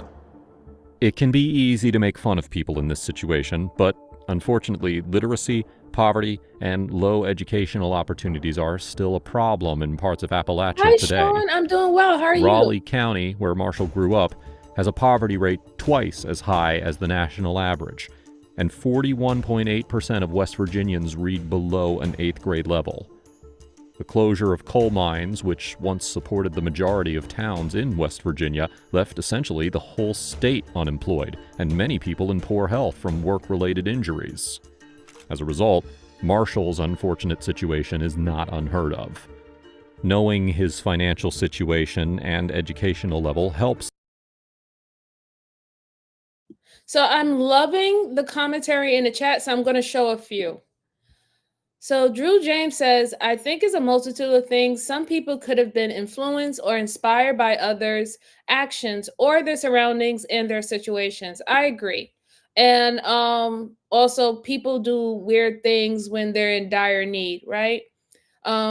We do know this at one point in your life, you know right from wrong, and you have to make a decision. Do you want to do right things or you want to do wrong things, right? So it only goes to but so much, right? That people tend to give grace. I'm not giving no grace to anybody unaliving anybody. No, I'm sorry. I just can't do it. Not unless it's in self-defense or protection of others. I really can't give grace to that. Ashley said, parents baby their kids too much nowadays and teach them that everyone in the world needs to respect them and anything they want. And they never hold them responsible for anything that they do. I do believe that that is happening too. Yes, I totally agree. I totally agree. Yes, parents do play a huge role, Glock. I really agree. Lana says that's sad. I agree too. He said, yeah, oh my goodness. You had that in Rockville, in Maryland? Oh my God. Oh. Oh, don't worry about it, Ariel. Thank you so much for stopping by, my sister from on the over the pond. It's good to see you. Good to see you. Shout out to the UK. Let's see. Over we did. Oh my goodness. I'm so sorry. That's just terrible. That's terrible, terrible, terrible. Oh gosh. Let's go on. Law enforcement know what potential motives he may have to kill a man, if he is involved and not just a witness. But Marshall will cut to the chase and say exactly who killed Joshua Webb. You want me to okay, hold on, let me get this straight. You want me to tell you this tonight or how I met him? Anything that has to do with what happened tonight, okay? Okay, well, Josh, which I guess is the dude he shot. Okay. Oh my God. I hope he's okay, Ashley. Do you know Josh's last name? No, sir. Okay. That's what I say. I don't know him. I just met him tonight. Okay, good deal. Josh told me, not Josh, sorry. Let me miscalculate this here. Let me erase all this. Josh came to the house with him when he come home. Is this at Main Street? Yes, sir. Okay. He's been staying at the apartment with me. I didn't even know that man had Who's staying with you? I'm sorry. Angus. Okay, Angus staying with you on Main Street? Yes, sir. Apartment 306. Okay, good deal. Well, he brought him up there. They left. I left to take my old lady to work. Okay, so they walk up there, and did they say why they were going to Josh's house? Just said he was going to Josh's. That's all I know. So they go to Josh's, then Angus comes back. Yes. And then what's he tell Angus tells me that he's going to shoot him, this and that. If he comes down there running his mouth. Thank God, man. When Thank did God. Josh Prayers to you and your family. Josh appeared probably about 4 minutes after Angus got Was he walking too? Yep. Okay, so he walks back, and that's when his altercation goes. Yes, sir. Angus comes back, Josh comes back. At this point, they have a little altercation, right? Oh, it was more than an altercation. And you're saying that Josh point, wanted to beat his ass, and Josh wanted to jump on me, and I told him, I said, look, dude, I said, I don't know you. I said, I don't know even who you are. You know what I mean? I guess it was one of his friends because he showed up and he showed up. So I just ignored it. The Lord is stronger, actually. The Lord is stronger. Angus is. Okay. I'm sorry, I keep forgetting that this is audio and video. But I ignored it, and I let them fight whatever they was going to do. And then Angus pulled that gun out of his pocket, had it in his left hand, and pointed it right between the boy's eyes and had it cocked. I said, Angus, man. I said, put that away, dude. I said, what are you doing? Well, what did Josh do at that point? Josh just kept on towards him. Okay. He said, shoot me, motherfucker, shoot me. Okay. And I don't know why people's got to use guns anymore. A lot of people resort to that, though. So let's say, so this at this point, obviously this goes on, there's a gun in Josh's face, so on and so forth. Yes, sir. And then at some point you say Josh leaves, right? Jennifer come out and made us all leave. Okay, she's like, y'all got to go. Y'all all got to go, Okay. including me. Which I get that. So what, at that point, who left first? We all three left. Josh was already halfway across the road and Angus was trying to catch up with him. Okay. And then you said at some point when they get near DHHR, They left me. were they walking together? No, Josh was on this side, and then Josh crossed over about midway to DHHR's front doors. Okay. And kept on going up the road. Well, On the Angus, side where the church is or the other side? the other side. Okay. And Angus told him that he would shoot him again, kept threatening him, and then Angus and him both left together. Marshall immediately takes on the role of the rational protector in his narrative. It's something that police pay close attention to. If someone is trying hard to portray themselves as the only responsible person in a situation, it can often mean they were anything but. But what Marshall says next will take this case to a whole different level.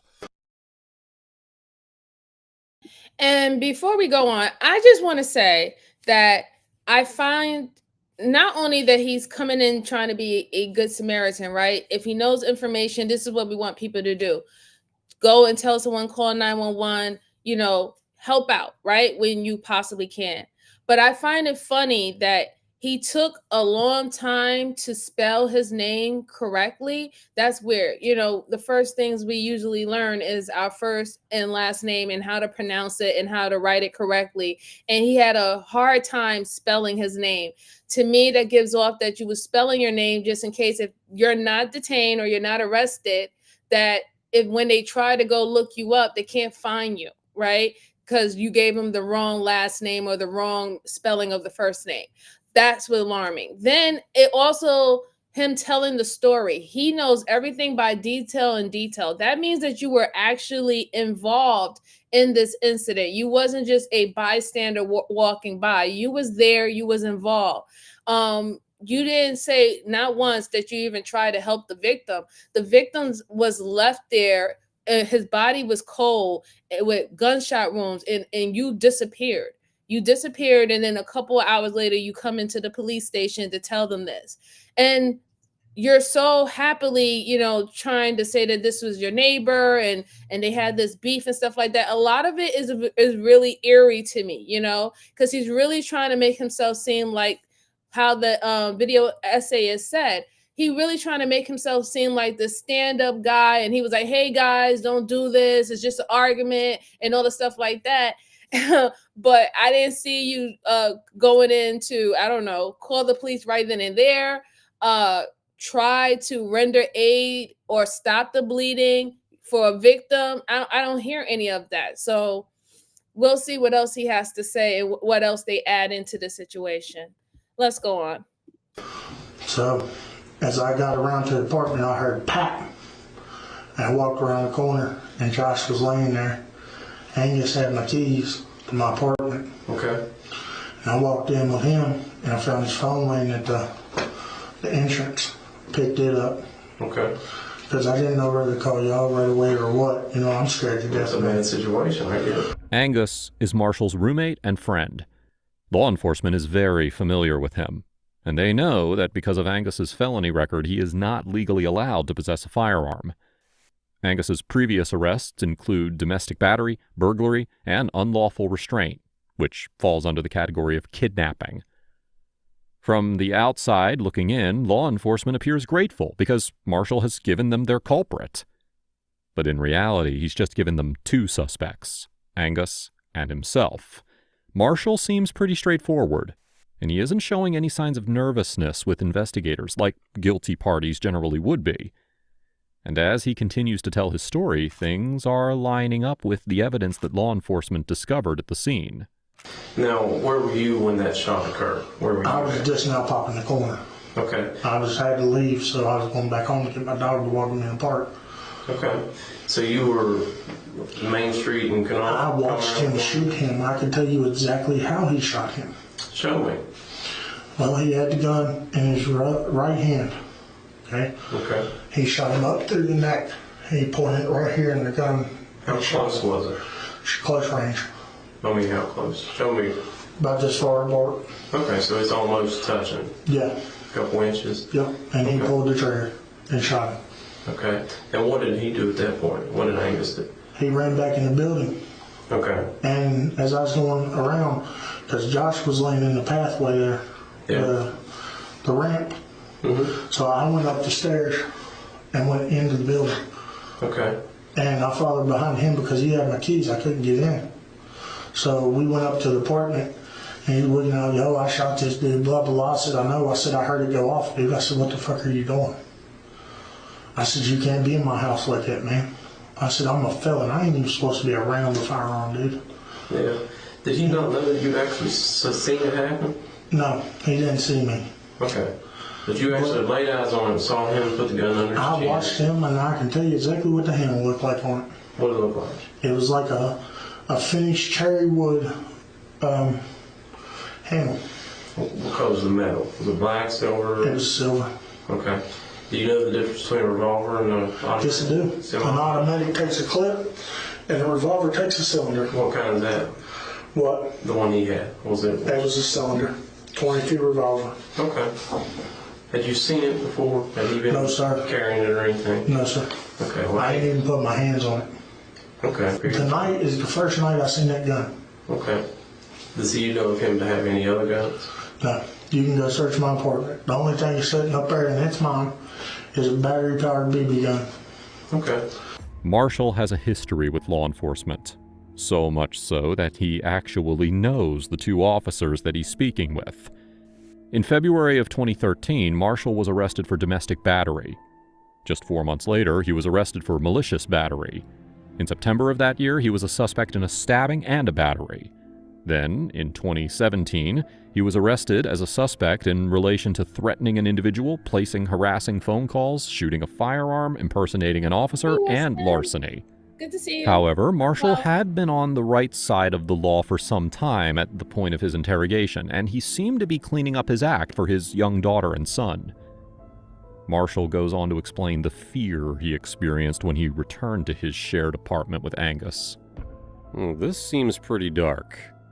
But before that, wouldn't it be nice to escape for a second or two into something light, calm, and, well, peaceful? Well, that's where Heyday comes in. The mobile game that lets you design and grow your dream farm at your own pace. Shit occurred. What was he doing? He was ranging through all kinds of shit, dude. What do you mean? His bags and everything. I guess he was trying to get his shit together to leave. Okay. And then he heard the sirens and went out the side door, which I went down the side door to get away from him, though. Yeah. You know what I mean? I left You before. probably didn't know what was going on at that point. No. I'm sure you... I figured he was following me to shoot me in the alleyway up there. I mean, at this time, I think that they both are involved, right? Because they both have run-ins with the police. They both are felons. They both shouldn't have any weapons, right? And I think that he decided to come in and squeal on his friend and, try to get, if anything, a lesser charge if they still decide to give him a charge, but, pretty much, have his friend fall into it. And that's why I said that this had to be like a battle of the wits, right? It's like the battle of the felons right now. They're trying to see who's going to snitch out on each other the best. We're going to see the other guys interview with the detectives.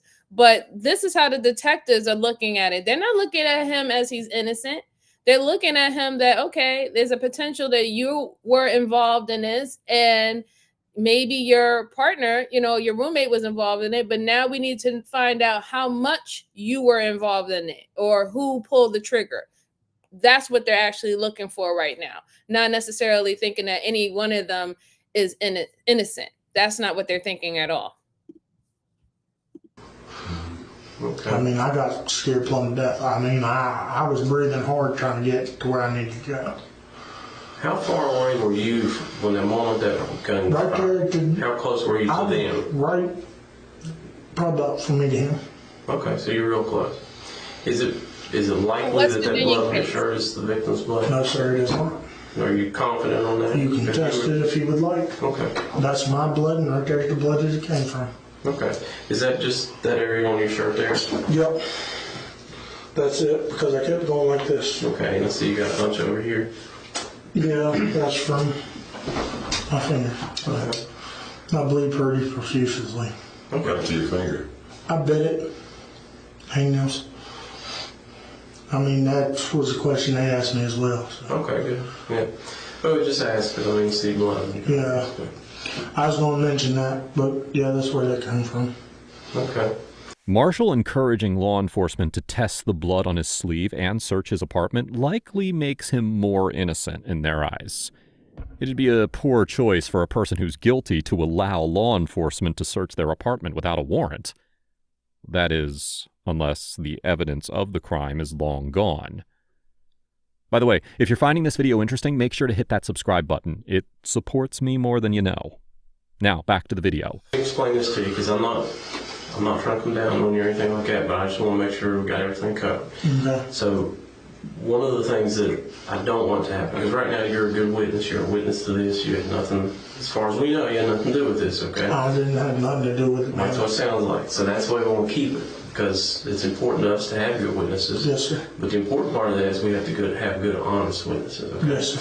So what I'm saying by that is obviously you know Neville Street and Main Street, all that area. Yes, sir, I know all that. I You know walk all of every it. And you also know that all of it's like completely covered with cameras, Yes. right? So the only thing I want to make sure of is I don't want to take any chances on anything that you said to get misconstrued. So I want to give you an opportunity to make sure that you're 100%. Everything I told you is 100%. But what I mean is as far as like where you're at, is everybody walking together, those sort of things.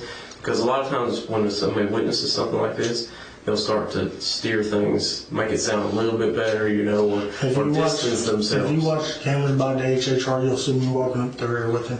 Okay. Well, that's what I'm saying. I mean, you kind of indicated a little bit ago that there was some separation there. I just want to make sure that we're not. By DHHR, I was on camera the full time. Law enforcement is in luck because, as they've just stated, there are plenty of cameras along the route that Marshall claims to have taken. Since their night started at the Go Mart, where Marshall says Josh and Angus got into an altercation, that's the footage they first review. And what they find is interesting, to say the least. The footage shows Joshua Webb walking away from the Go Mart, clearly having a disagreement with someone behind him. The timestamp on the security footage matches the time that Marshall claimed that Josh and Angus got into an altercation, and the person that Josh seems to be arguing with looks strikingly like Angus. Well, as much as anyone can look like anything other than an amorphous blob on security cameras. But that's not the only damning evidence that law enforcement uncovered while they reviewed some street security footage. In one clip, moments after the encounter at the Go Mart, Josh can be seen walking quickly and looking over his shoulder, buzzing with nerves. Soon after, the focus of his anxiety steps into the frame. Angus and Marshall walk several paces behind Josh, and Angus is visibly fiddling with something in his hands. For a split second of the footage, it becomes clear what it is: a gun. Police now have a recorded statement from a witness claiming that Angus was the shooter, and actual footage of Angus loading the weapon used to kill Josh. They also have footage of Josh walking toward the apartments where his life was ultimately taken from him. And sadly, this is the last footage of Josh ever recorded. But there is a piece of footage that doesn't match Marshall's claims. Shortly after the shooting, when Marshall stated that he separated from Angus because he feared he'd be shot too, this peculiar footage was picked up just outside the courthouse. And law enforcement received a 911 call detailing this exact footage. Okay, I'm sorry, what is it? All right, we heard about the shooting up here by City National or whatever it is. But there was a black male and a white heavyset male that just ran through the alley near our office. And the black male went up the alley by the water company, and the white heavyset male. According to the footage and the witness account, Marshall and Angus seem to be running in unison. But moments later, they separate, walking in front of the courthouse and away from their shared apartment. Marshall casually strolls by the courthouse after Angus. Take a look at what flies by him just as he rounds the corner. Officers fly by, heading towards the apartment where Josh is bleeding out on the cold pavement. However, Marshall is walking towards the police station, which may explain the footage showing him seemingly fleeing from the scene of a crime. Law enforcement knows that they need the footage from the apartments to make the arrest of Angus. In the meantime, however, they have some questions to ask. And it's time to hunt down Angus to hear his side of the story. Officers were able to locate him at his girlfriend's apartment. Upon taking Angus into custody, he made some statements claiming that he had information in regard to the shooting. And he wasn't kidding. You know, we're kind of coming in, it's late in the game too. So, I mean, we're kind of like, we just got called out of bed. Yeah. So we don't have a great, perfect understanding of every little detail of everything either. So the best thing I think, since you were awake and you've been here, you know, you probably have a better idea what's going on than anybody. So why don't I just open the floor to you and you tell me what you know about tonight? Alright, man. Because we're at that stage now where we have to make that decision. Both of them should have had a lawyer. He should have definitely had a lawyer. I'm looking at his body language. He's defensive, right? I will see if he's going to open up. But I doubt that the last footage that we just saw is very telling, because he said that before the shooting, he separated from this guy, his roommate, and he heard the noise when he was up at the apartment. The videos show completely different. You was literally walking with him after the whole incident happened up the alley, and then you separated, and you made sure for you to be seen caught going by the National Bank, heading to the police station, and then you see the police going to the scene of the crime. You did that all on purpose. That's how you was going to set up your story. That I'm just walking down there, I'm going to go tell what happened and all that stuff like that. You knew everything what happened. And like I said, I think that they both was involved with this guy, especially from the first video. It was the heavyset guy who was actually walking in front of this individual who had the weapon, and you was literally trailing this guy. So it wasn't only just this guy who probably had an issue with him. You had an issue with him too. You had an issue with him too. And now you just trying to make sure that you get out of it. You know, you're not trying to do the bid with him. I think they both are involved. But let's hear what he has to say. I was walking by the executive. I've never even seen no shit like that before in my life, yo. For real. Like, I was walking by the executive, and then I'm seeing these two dudes arguing. I'm not thinking shit of it. You know what I'm saying? I ain't thinking nothing of it. And then all of a sudden, boom. Dude, like I'm like, he just shoot him?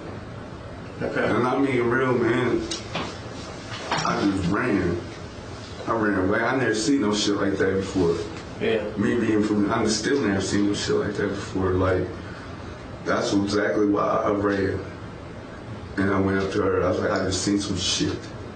Just like she told the cops I was scared. I fucking was scared because I never seen no shit like that before. I can't believe it just happened. Not bad. That shit, I don't even ever want. That shit's gonna be on my mind forever.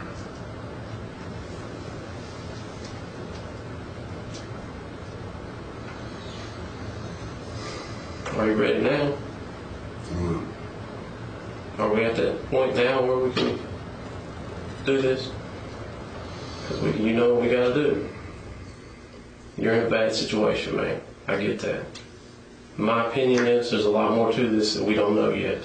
Okay? But you know as well as I do that story you just told me is not going to work for you. And the only thing that you can do is get real. I did not.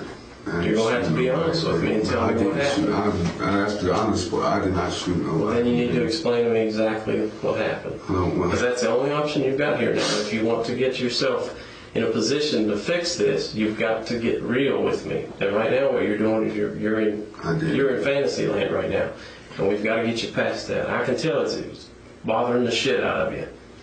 I've never seen no shit like that before. Well, and I believe that. And from talking to people, I don't think that you're the type that's been involved in things like this. So that's why you need to explain to me what really happened, because that thing you told me is not gonna work, and you know that. I mean, you're an adult. I can tell from talking to you, you're smart enough to know that that's not gonna fly. By telling Angus that he is the only one who can explain what happened, the officer is actually providing Angus with a ray of hope and a sense of control in an otherwise terrible situation. Angus once more tells a clearly bogus story that essentially aligns with his first. He was drinking with two men that he didn't know, and then one of the men shot the other. He was afraid, so he ran down an alley to get away. But then he backpedals a bit. Well, actually, no. I went into the building. Oh, which building is that? The executive. Oh, okay. I went to the building after that, and then I was like, no, I'm not staying here, man. Hell no. Yeah. And then I was only there for like 2 minutes, and then I left. I was like, I'm not staying here, man, after seeing that shit. Well, did you go to anybody's apartment while you're there? Yeah, that's what I'm saying. I went to an apartment, and then I was like, no, I'm not staying in this building. I'm not staying near this shit, man. I don't even want to be around this shit. And I was like, you stay here, so I'm gone. Whose apartment is you at? I don't even remember his apartment number, man. For real. And that's gone. Well, who lives there? That's what I'm saying. I don't know these people, man. Well, you said you went into the apartment and you were obviously talking to somebody because you said, I'm gone. Yeah. So who were you talking to? I don't know their names, man. Did you just go to their apartment, or were they involved in what happened?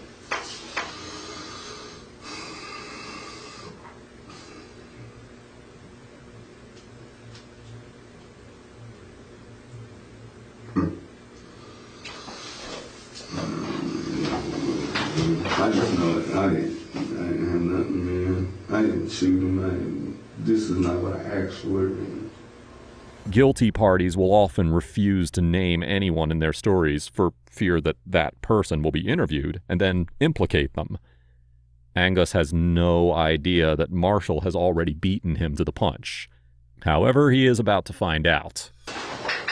I'm gonna let you in on a couple things real quick, just because I think it's only fair to let you know. The reason that we're confident talking to you, and the reason that we want to get your side is to see basically, I guess you could call it an integrity check, okay? We wanted to come in here and see how honest you were going to be and whether you were going to be forthcoming with the information.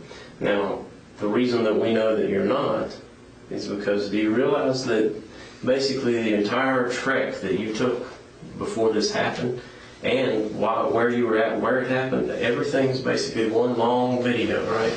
You know that Neville, Maine, Canal Street, there's a bank right across the street from where this happened.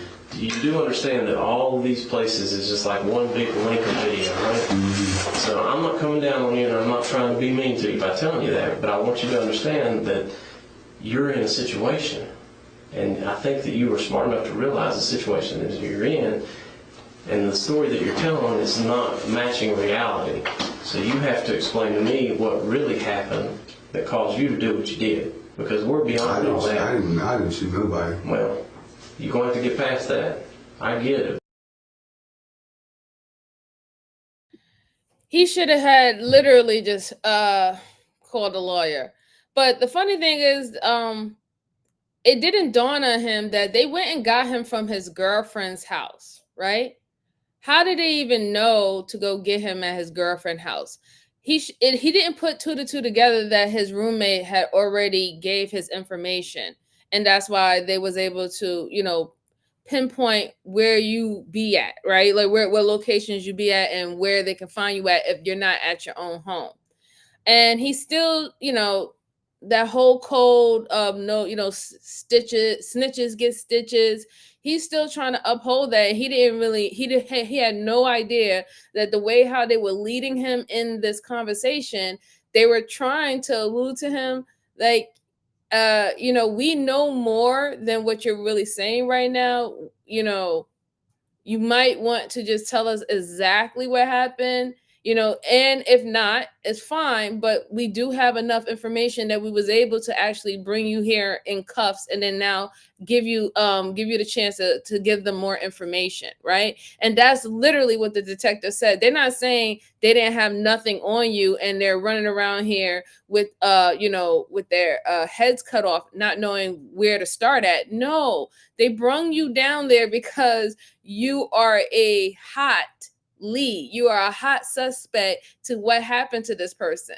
So I don't know if that's like not having the education of understanding what's going on in the room. And I get it. Not a lot of people know. And on top of that,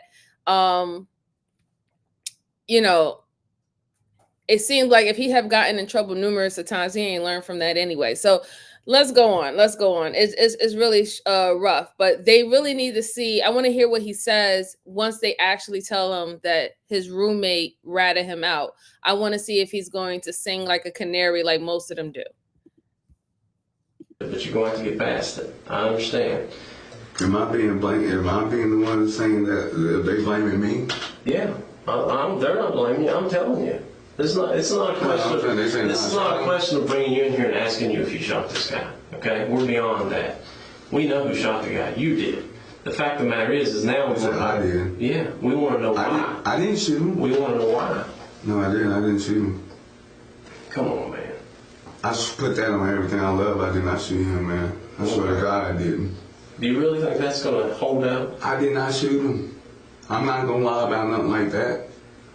I've seen somebody else fucking shoot him. So I swear to God, I ain't shoot that dude. I don't even, man, I'm not being blamed for that.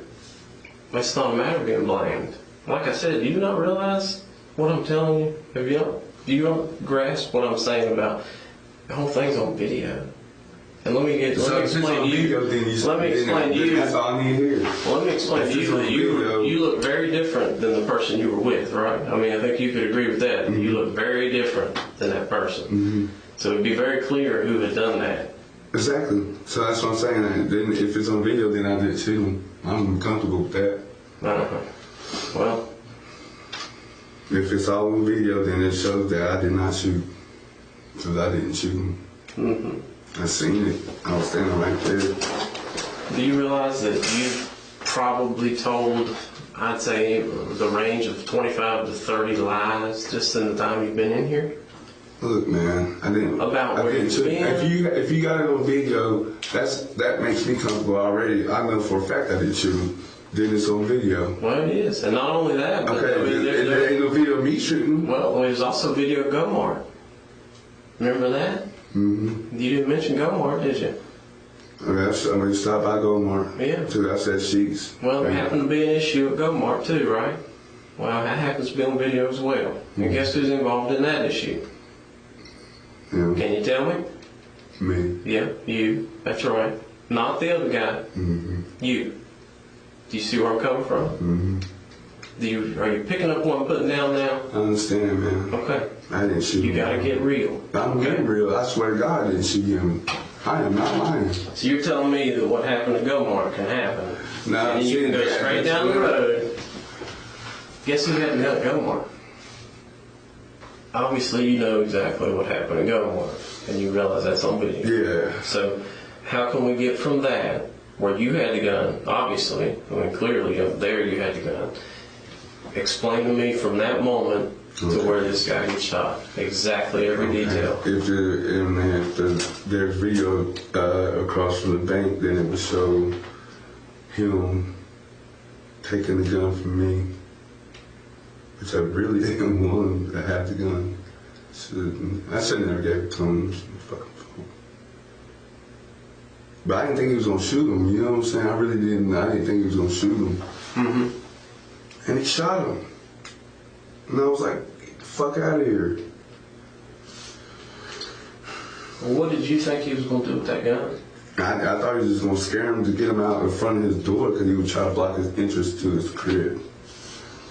Angus's insistence that he isn't worried about the footage isn't unusual. Some suspects will continue to deny regardless of how much evidence stacks up against them.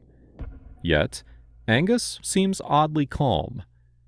Throughout this portion of the interrogation, he makes eye contact with law enforcement, which he was largely avoiding before. Can you acknowledge that you wasn't honest when you first came in here? Yeah. Okay. Starting back at Gilmore, how do you all end up at Gilmore? I think he's telling the truth. His mannerisms now is more of remorseful. He looks guilty, like he feels very guilty. He seems shamed, putting his head down in that way. But when he's looking at the officer in his eye now about him not actually pulling the trigger, he's letting him know that I'm dead serious now. Completely different than when he was doing the whole lying and, oh, I just saw somebody shoot somebody. I ain't never seen that before. I think he's actually telling the truth. He might not have pulled the trigger. He might have put the bullets in the gun and gave the gun to the friend that went and ratted him out. And he was trying to hold him down, but he didn't know that the friend was going to go in and rat on him first and say that he actually pulled the trigger. Because remember, the gun that's in question, this .22 revolver with a reddish wood handle in silver, the actual gun is silver. That was the guy who came in, the first suspect. That's his gun. That's his gun. And he told the detectives, you can go to my house right now and have nothing to hide, blah, blah, blah. But the gun is not there. The gun is not there. But you said that was your gun, your actual gun. But you said, no, I don't have no guns. I only have a BB gun. I think he might be telling the truth. I really do. I really do think they're gonna bring back the first suspect again to ask him a couple of questions. And then you have to also think about the video footage from the streets. They only see that this man, Angus, he pulled out the weapon. They didn't show that he actually shot the weapon in front of the victim's house. That they didn't show that footage. Now I don't know if they're purposely not showing that footage because they're trying to keep it as PG-13 as possible, but there is that point when the actual trigger went off and the victim went down that has not been shown on the footage yet. So I want to know when they scrub again, do they see something else? That's what I will want to know going forward in this case. But let's go on. Because Marshall was right there and he had a problem with him and shit. And then I'm sitting over there being dumb and inheriting his stupid ass beef. But then I was like, man, I ain't even worried about this shit. But it really doesn't seem like it's Marshall that has the beef. I know, it seems like it's me. And that's what's crazy because you got to, I know. You got to be on your point. And then I'm sitting over like, man, because dude was threatening me. I was like, look, that's between y'all motherfuckers. That's what I was sitting over saying, man. Like, that shit don't got shit to do with me. I was like, man, I told Marshall, I was like, man, you need to get up on your own fucking beef. Because I don't even know what the fuck going on. That motherfucker, you know what I'm saying, if he owes you money, you need to fucking figure this shit out. I don't even know. That's the truth. Don't even know. Well, tell me, why would you point a gun at him at Gilmore? Because he kept threatening me. Kept sitting there like talking shit like you know what I'm saying, to me, I got a fucking temper. And I'm like, nah, man, like, I don't have, that's between y'all two motherfuckers, man. I don't have shit. I was like, and that's why I start telling you, need to own up to his shit, man. Right. This is y'all fucking problem. I don't even know, dude. So tell me what happened now. I know you and the guy, you're going back and forth. You're pointing your gun at him. Yeah. What's he saying when you're pointing your gun at him? He's like, shoot me. And I was like, I ain't doing that. The second he was saying too. I was like, I ain't doing it, man. I just like, I ain't even trying to go here, man. So we're still thinking like he's just gonna go. And then when we get to his crib, he's like blocking the fucking way. So what happens then? That's when he fucking shoots him. You still have the gun though? I don't have the gun. at that point? No, if They you haven't see told us the yet, bank Eddie. video, then you'll see like he's sitting over there. He's like, hand me the gun. And I was like, I think he was just gonna use it to fucking scare him. Then he fucking shoots him. Where he shoot him at? I can't tell if he shot him in the head or in the neck. I can't tell because it was so quick. I'm on the side. Okay, you know the steep way thing. Yeah. You know how to they're right there. I'm on the sidewalk. I'm right here. You know what I'm saying? They're having their altercation up there and stuff. You know what I'm saying? So I'm just standing right there. And then Marshall walks down and says, "Let me get the gun." And I'm like, man, he's like, man, because I'm about to move this dude. And I'm thinking he's going to scare him just for him to fucking move so we can go in the building. He shoots him. And that's the fucking truth. I mean, I think if I were in your position, because what you're trying to do is basically, it don't matter what, you're trying to sell us a story, right? No, I'm not, it ain't no sense. I'm not telling you shit now. I mean, you're I told you exactly what the fuck happened. There ain't no sense. I'm already implicated in the shit. It don't matter. It's still, even if he lives or dies or whatever, it's still, I'm guilty of it.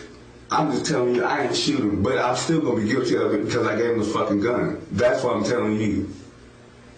I didn't fucking shoot him. That's my fucking fault for giving that dumbass motherfucker my gun. Shouldn't have gave it to him.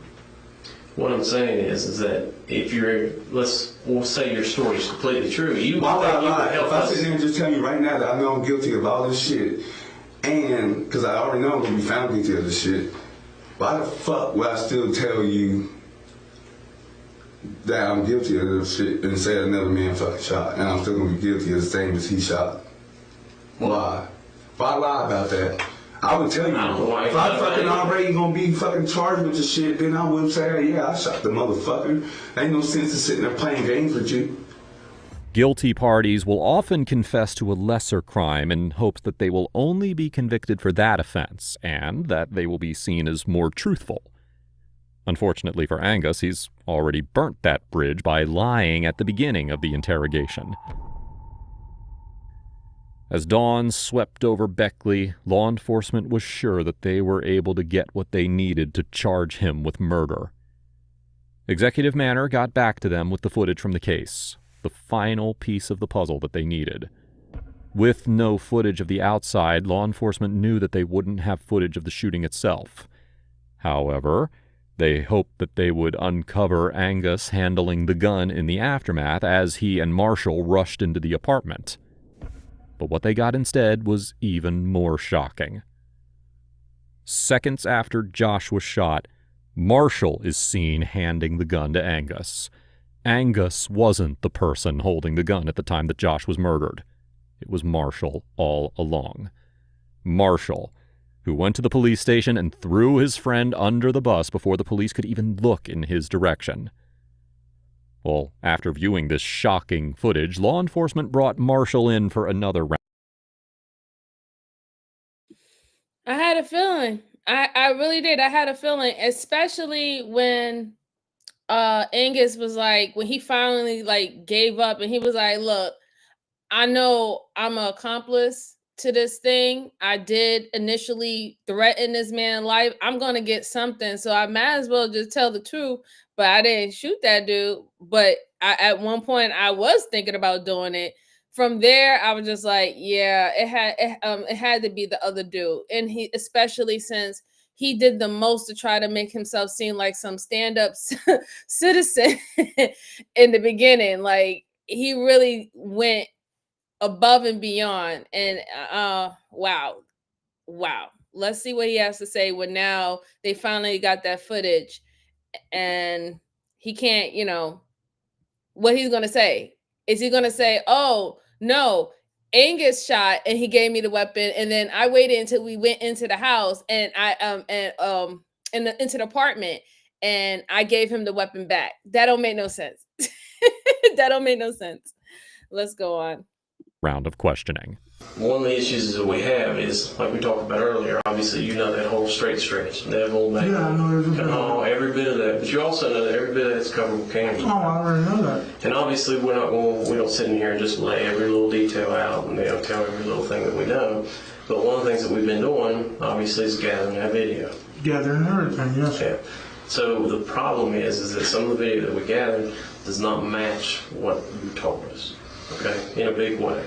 I think you know what I'm talking about as far as that goes. But the question is if you can be that guy you were before when I dealt with you, and explain to me, because I'm assuming something had to happen, like something had to go wrong to get to that point. That's why I need you to tell me what the world. I'm trying to understand what you're sitting here telling me. Okay. Well, the part where a shot is fired, because we talked about that, and you told me a very detailed story about that, right? Yes, that's all the truth there. Whoa, that doesn't match what we're seeing with our own eyes, and that's the problem. So it'd be different if it was just like a he said, she said type of situation. Okay, well, what are you asking me? I'm asking you to tell me what happened exactly, really, what happened. I'm not understanding what you're asking me. You got to be. Well, you didn't mention to me that you had that gun. That was not my gun. Well, I didn't say it was. And I had no authority of what the hell he had in my house, man. I completely agree with that. I'm talking about when that shot happened, you didn't tell me you had that gun, which is obviously a big deal. Where did I have the gun at any point in time? Right there. What do you mean where? I ain't killed nobody, bro, if that's what you're getting to. Well, what I'm telling you is I don't think that you meant things to happen the way they did, obviously. But the problem is something happened. And the only people that can tell us that is you two now, because there's one that can't tell us right now. So I need you to explain to me what the hell went wrong. Because it sounds to me like you got a bad situation, a pinch, and something bad happened. And now you're in a position where the only thing you can do is explain this shit to me. Because I don't think this is not you. This is not the marshal I've dealt with. Because the way that went down does not look like you. The detective here is using a classic strategy of justification to make Marshall feel as if he is on his side. By suggesting that he knows Marshall wouldn't kill someone unless he had a good reason to, he's giving Marshall a path to explain what he's done without feeling judged.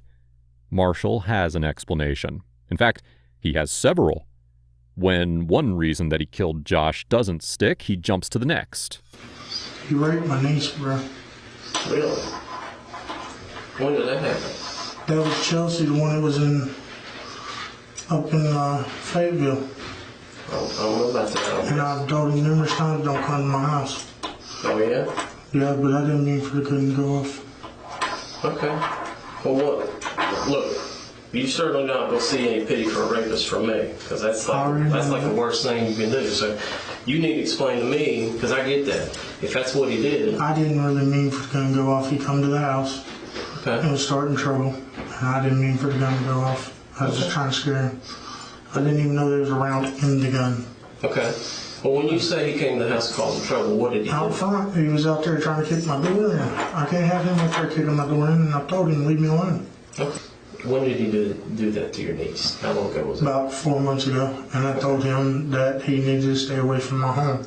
I see. So, I mean, you knew this guy's bad news. Yeah, but I didn't let him in, though. He came home with him. Well, that's what I mean. But you knew this wasn't the guy you wanted in your apartment. Yes. This is Marshall's first story. It's important to note that at the time that Joshua was killed, he was married, and he spent essentially every waking second with his wife and his young son when he wasn't working. Marshall's claim isn't just a weak attempt to free himself. It's a brutal attack on the man that he murdered's character. Does that make sense? I mean, Yeah, I already told you. I always hate when that happens. I hate when people try to destroy the victim's character in death.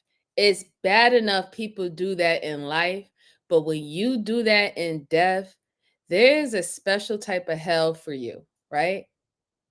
Special type of hell for you, because it's just like, it's the worst. You want to remove all the memories, all the good things that people who was connected with this person in his life, you want to remove all that away. You want them to believe that all those moments, all those beautiful moments were a lie and that they was around a monster.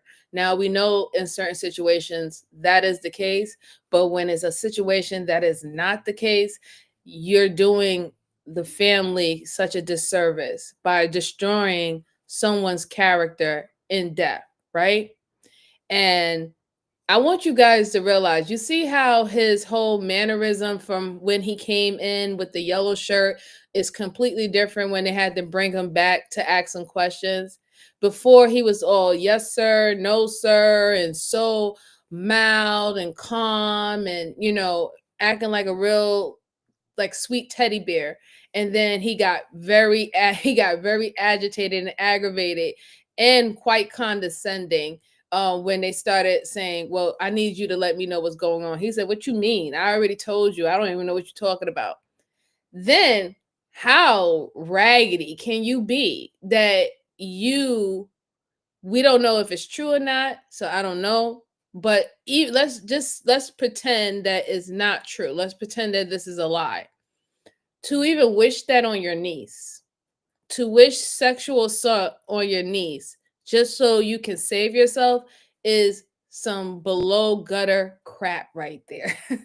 Below gutter crap. Let's go on. I'm not picking on you, but you got to get this right. And the only way to get it right is to be honest. So it's only logical. I'm assuming this guy's coming. He's obviously being somewhat threatening, is what you're indicating. So, and he also threatened to rape my old lady. That's part of it. Okay. Well, I wouldn't. And she's been raped before.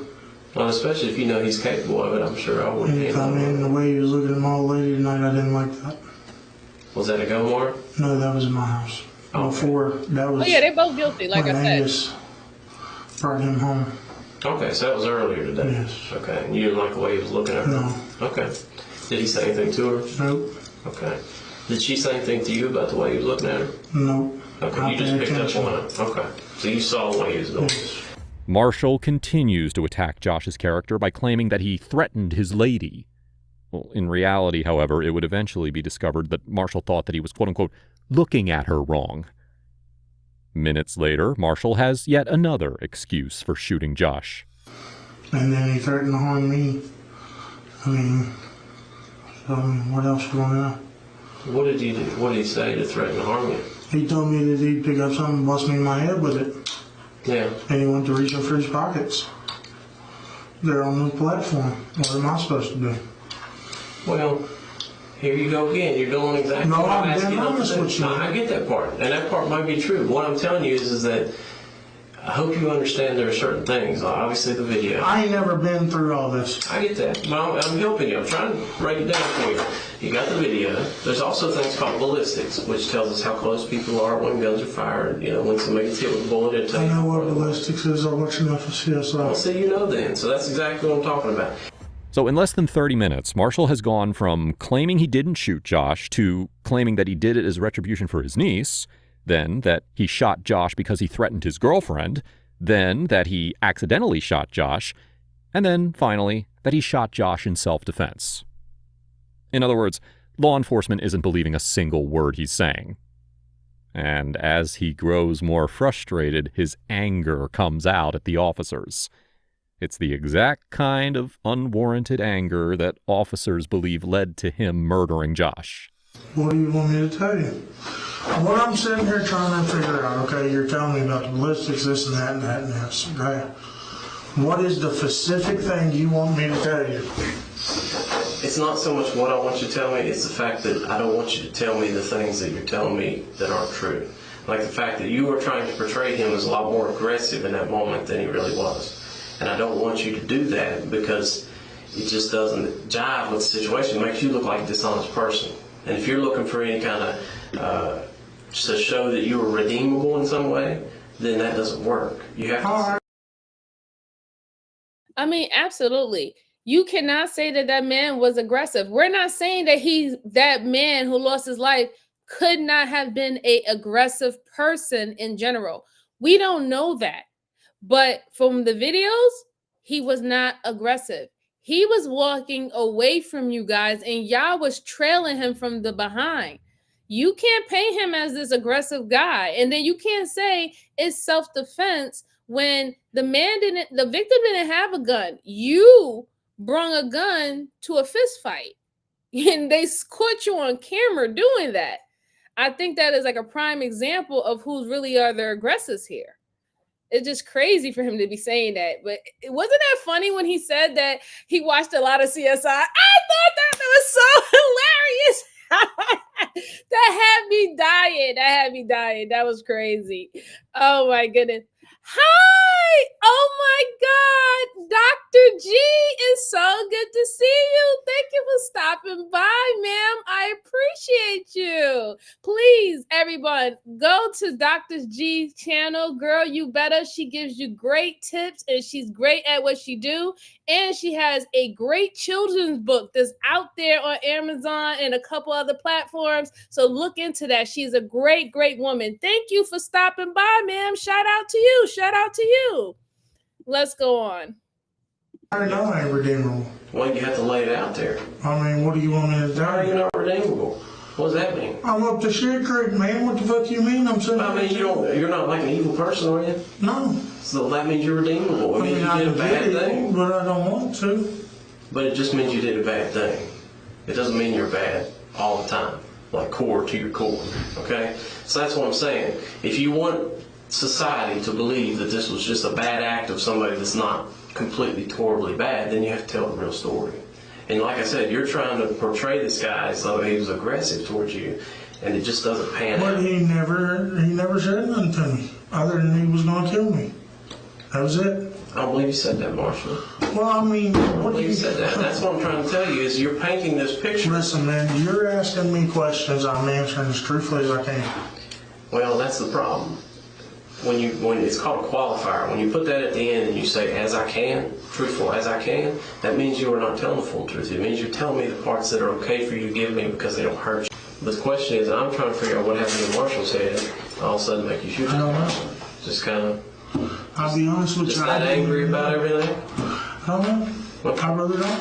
Okay. I'm being honest. I don't really know. I don't know.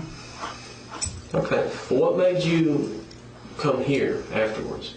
Was that just an attempt? Was that an attempt to make it make you look better, kind of? No. So, I mean, that's typical. Sometimes we come across that. Look, I didn't want to even come here. You want to know the truth? Okay. What did you want to do? I was planning to run. I'm not going to lie to you. Well, I appreciate that. Marshall may have claimed that he didn't know why he killed Josh, but his experience in prison may provide a little insight. Marshall Ratliff was taken into custody and sentenced to 40 years in prison for second-degree murder. While going through intake, he went through a psychological screening, and it was determined that he was competent to stand trial. However, he required medication to control his fits of rage. While being held before his trial, he was accused of sexually harassing staff members, and he wrote notes blaming others for the death of Josh, including the detective who interviewed him. Angus eventually confessed to disposing of the weapon used in the crime, and footage was uncovered that showed him walking down a remote part of Alaska Avenue to get rid of it in a parking lot. Angus took a plea deal and was sentenced to 10 years in prison for a felony count of accessory after the fact. To this day, Josh's family deeply mourns their loss. A son is growing up without a father, all because of a needless fit of rage. Now, if you think this case was horrific, well, you need to check out my video on the killer who did Facebook Live right after his murder. This is to everybody.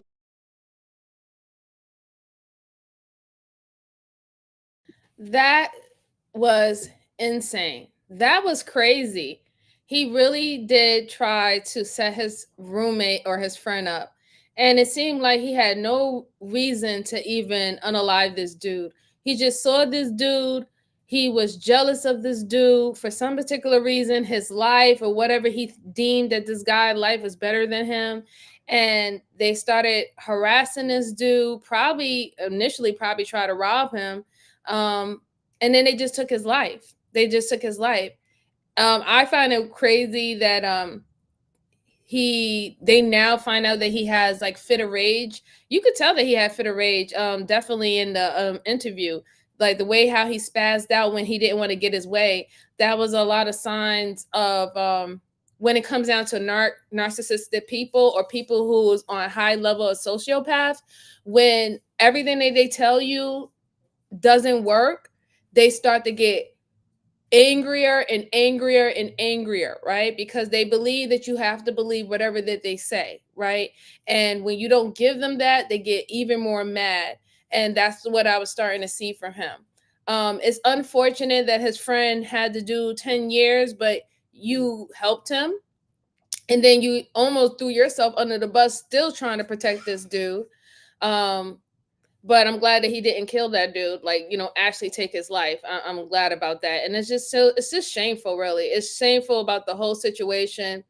And yeah, that was a weird one. That was a real weird one. To see that type of betrayal actually happen, like, because, we hear about betrayal all the time, and I'm sure a lot of people have experienced betrayal in their life, right?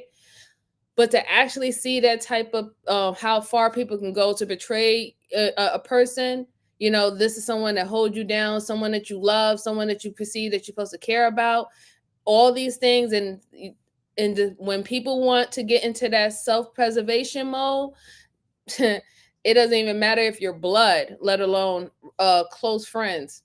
They would do whatever they have to do. And if it's up to them or you, it's going to be you. So I hope everybody remember that, right? Remember that going forward. But I want to say, those are all the 3 cases that I have for you guys today. I really do hope that you enjoy them this Friday evening. I have to go ahead and start getting ready for work. I want to appreciate everybody who came, stopped by, said hello. I appreciate everybody who was doing commentary in the chat. You don't know how much that means to me. It makes the channel better. And I appreciate that most people in the chat was keeping up with the chat code. As long as we stay cute, cordial, and respectful, everybody is welcome here. I do not like an echo chamber. You can disagree with me anytime you want. You can fact check me anytime you want, because I love to learn from other people. And I hope that, us talking about things that you might not have thought of, I hope you got something from it. I will see you guys on Sunday for 3 more cases, so look out for that. Hopefully this time I'll probably give a notification first before actually doing it, since some people are, they don't get notification or they don't know until it's like halfway in. But just thank y'all so much. I really do appreciate it. Enjoy the rest of your Friday. Enjoy the rest of your weekend. And I will see you later. Talk to you soon, everyone. Bye-bye.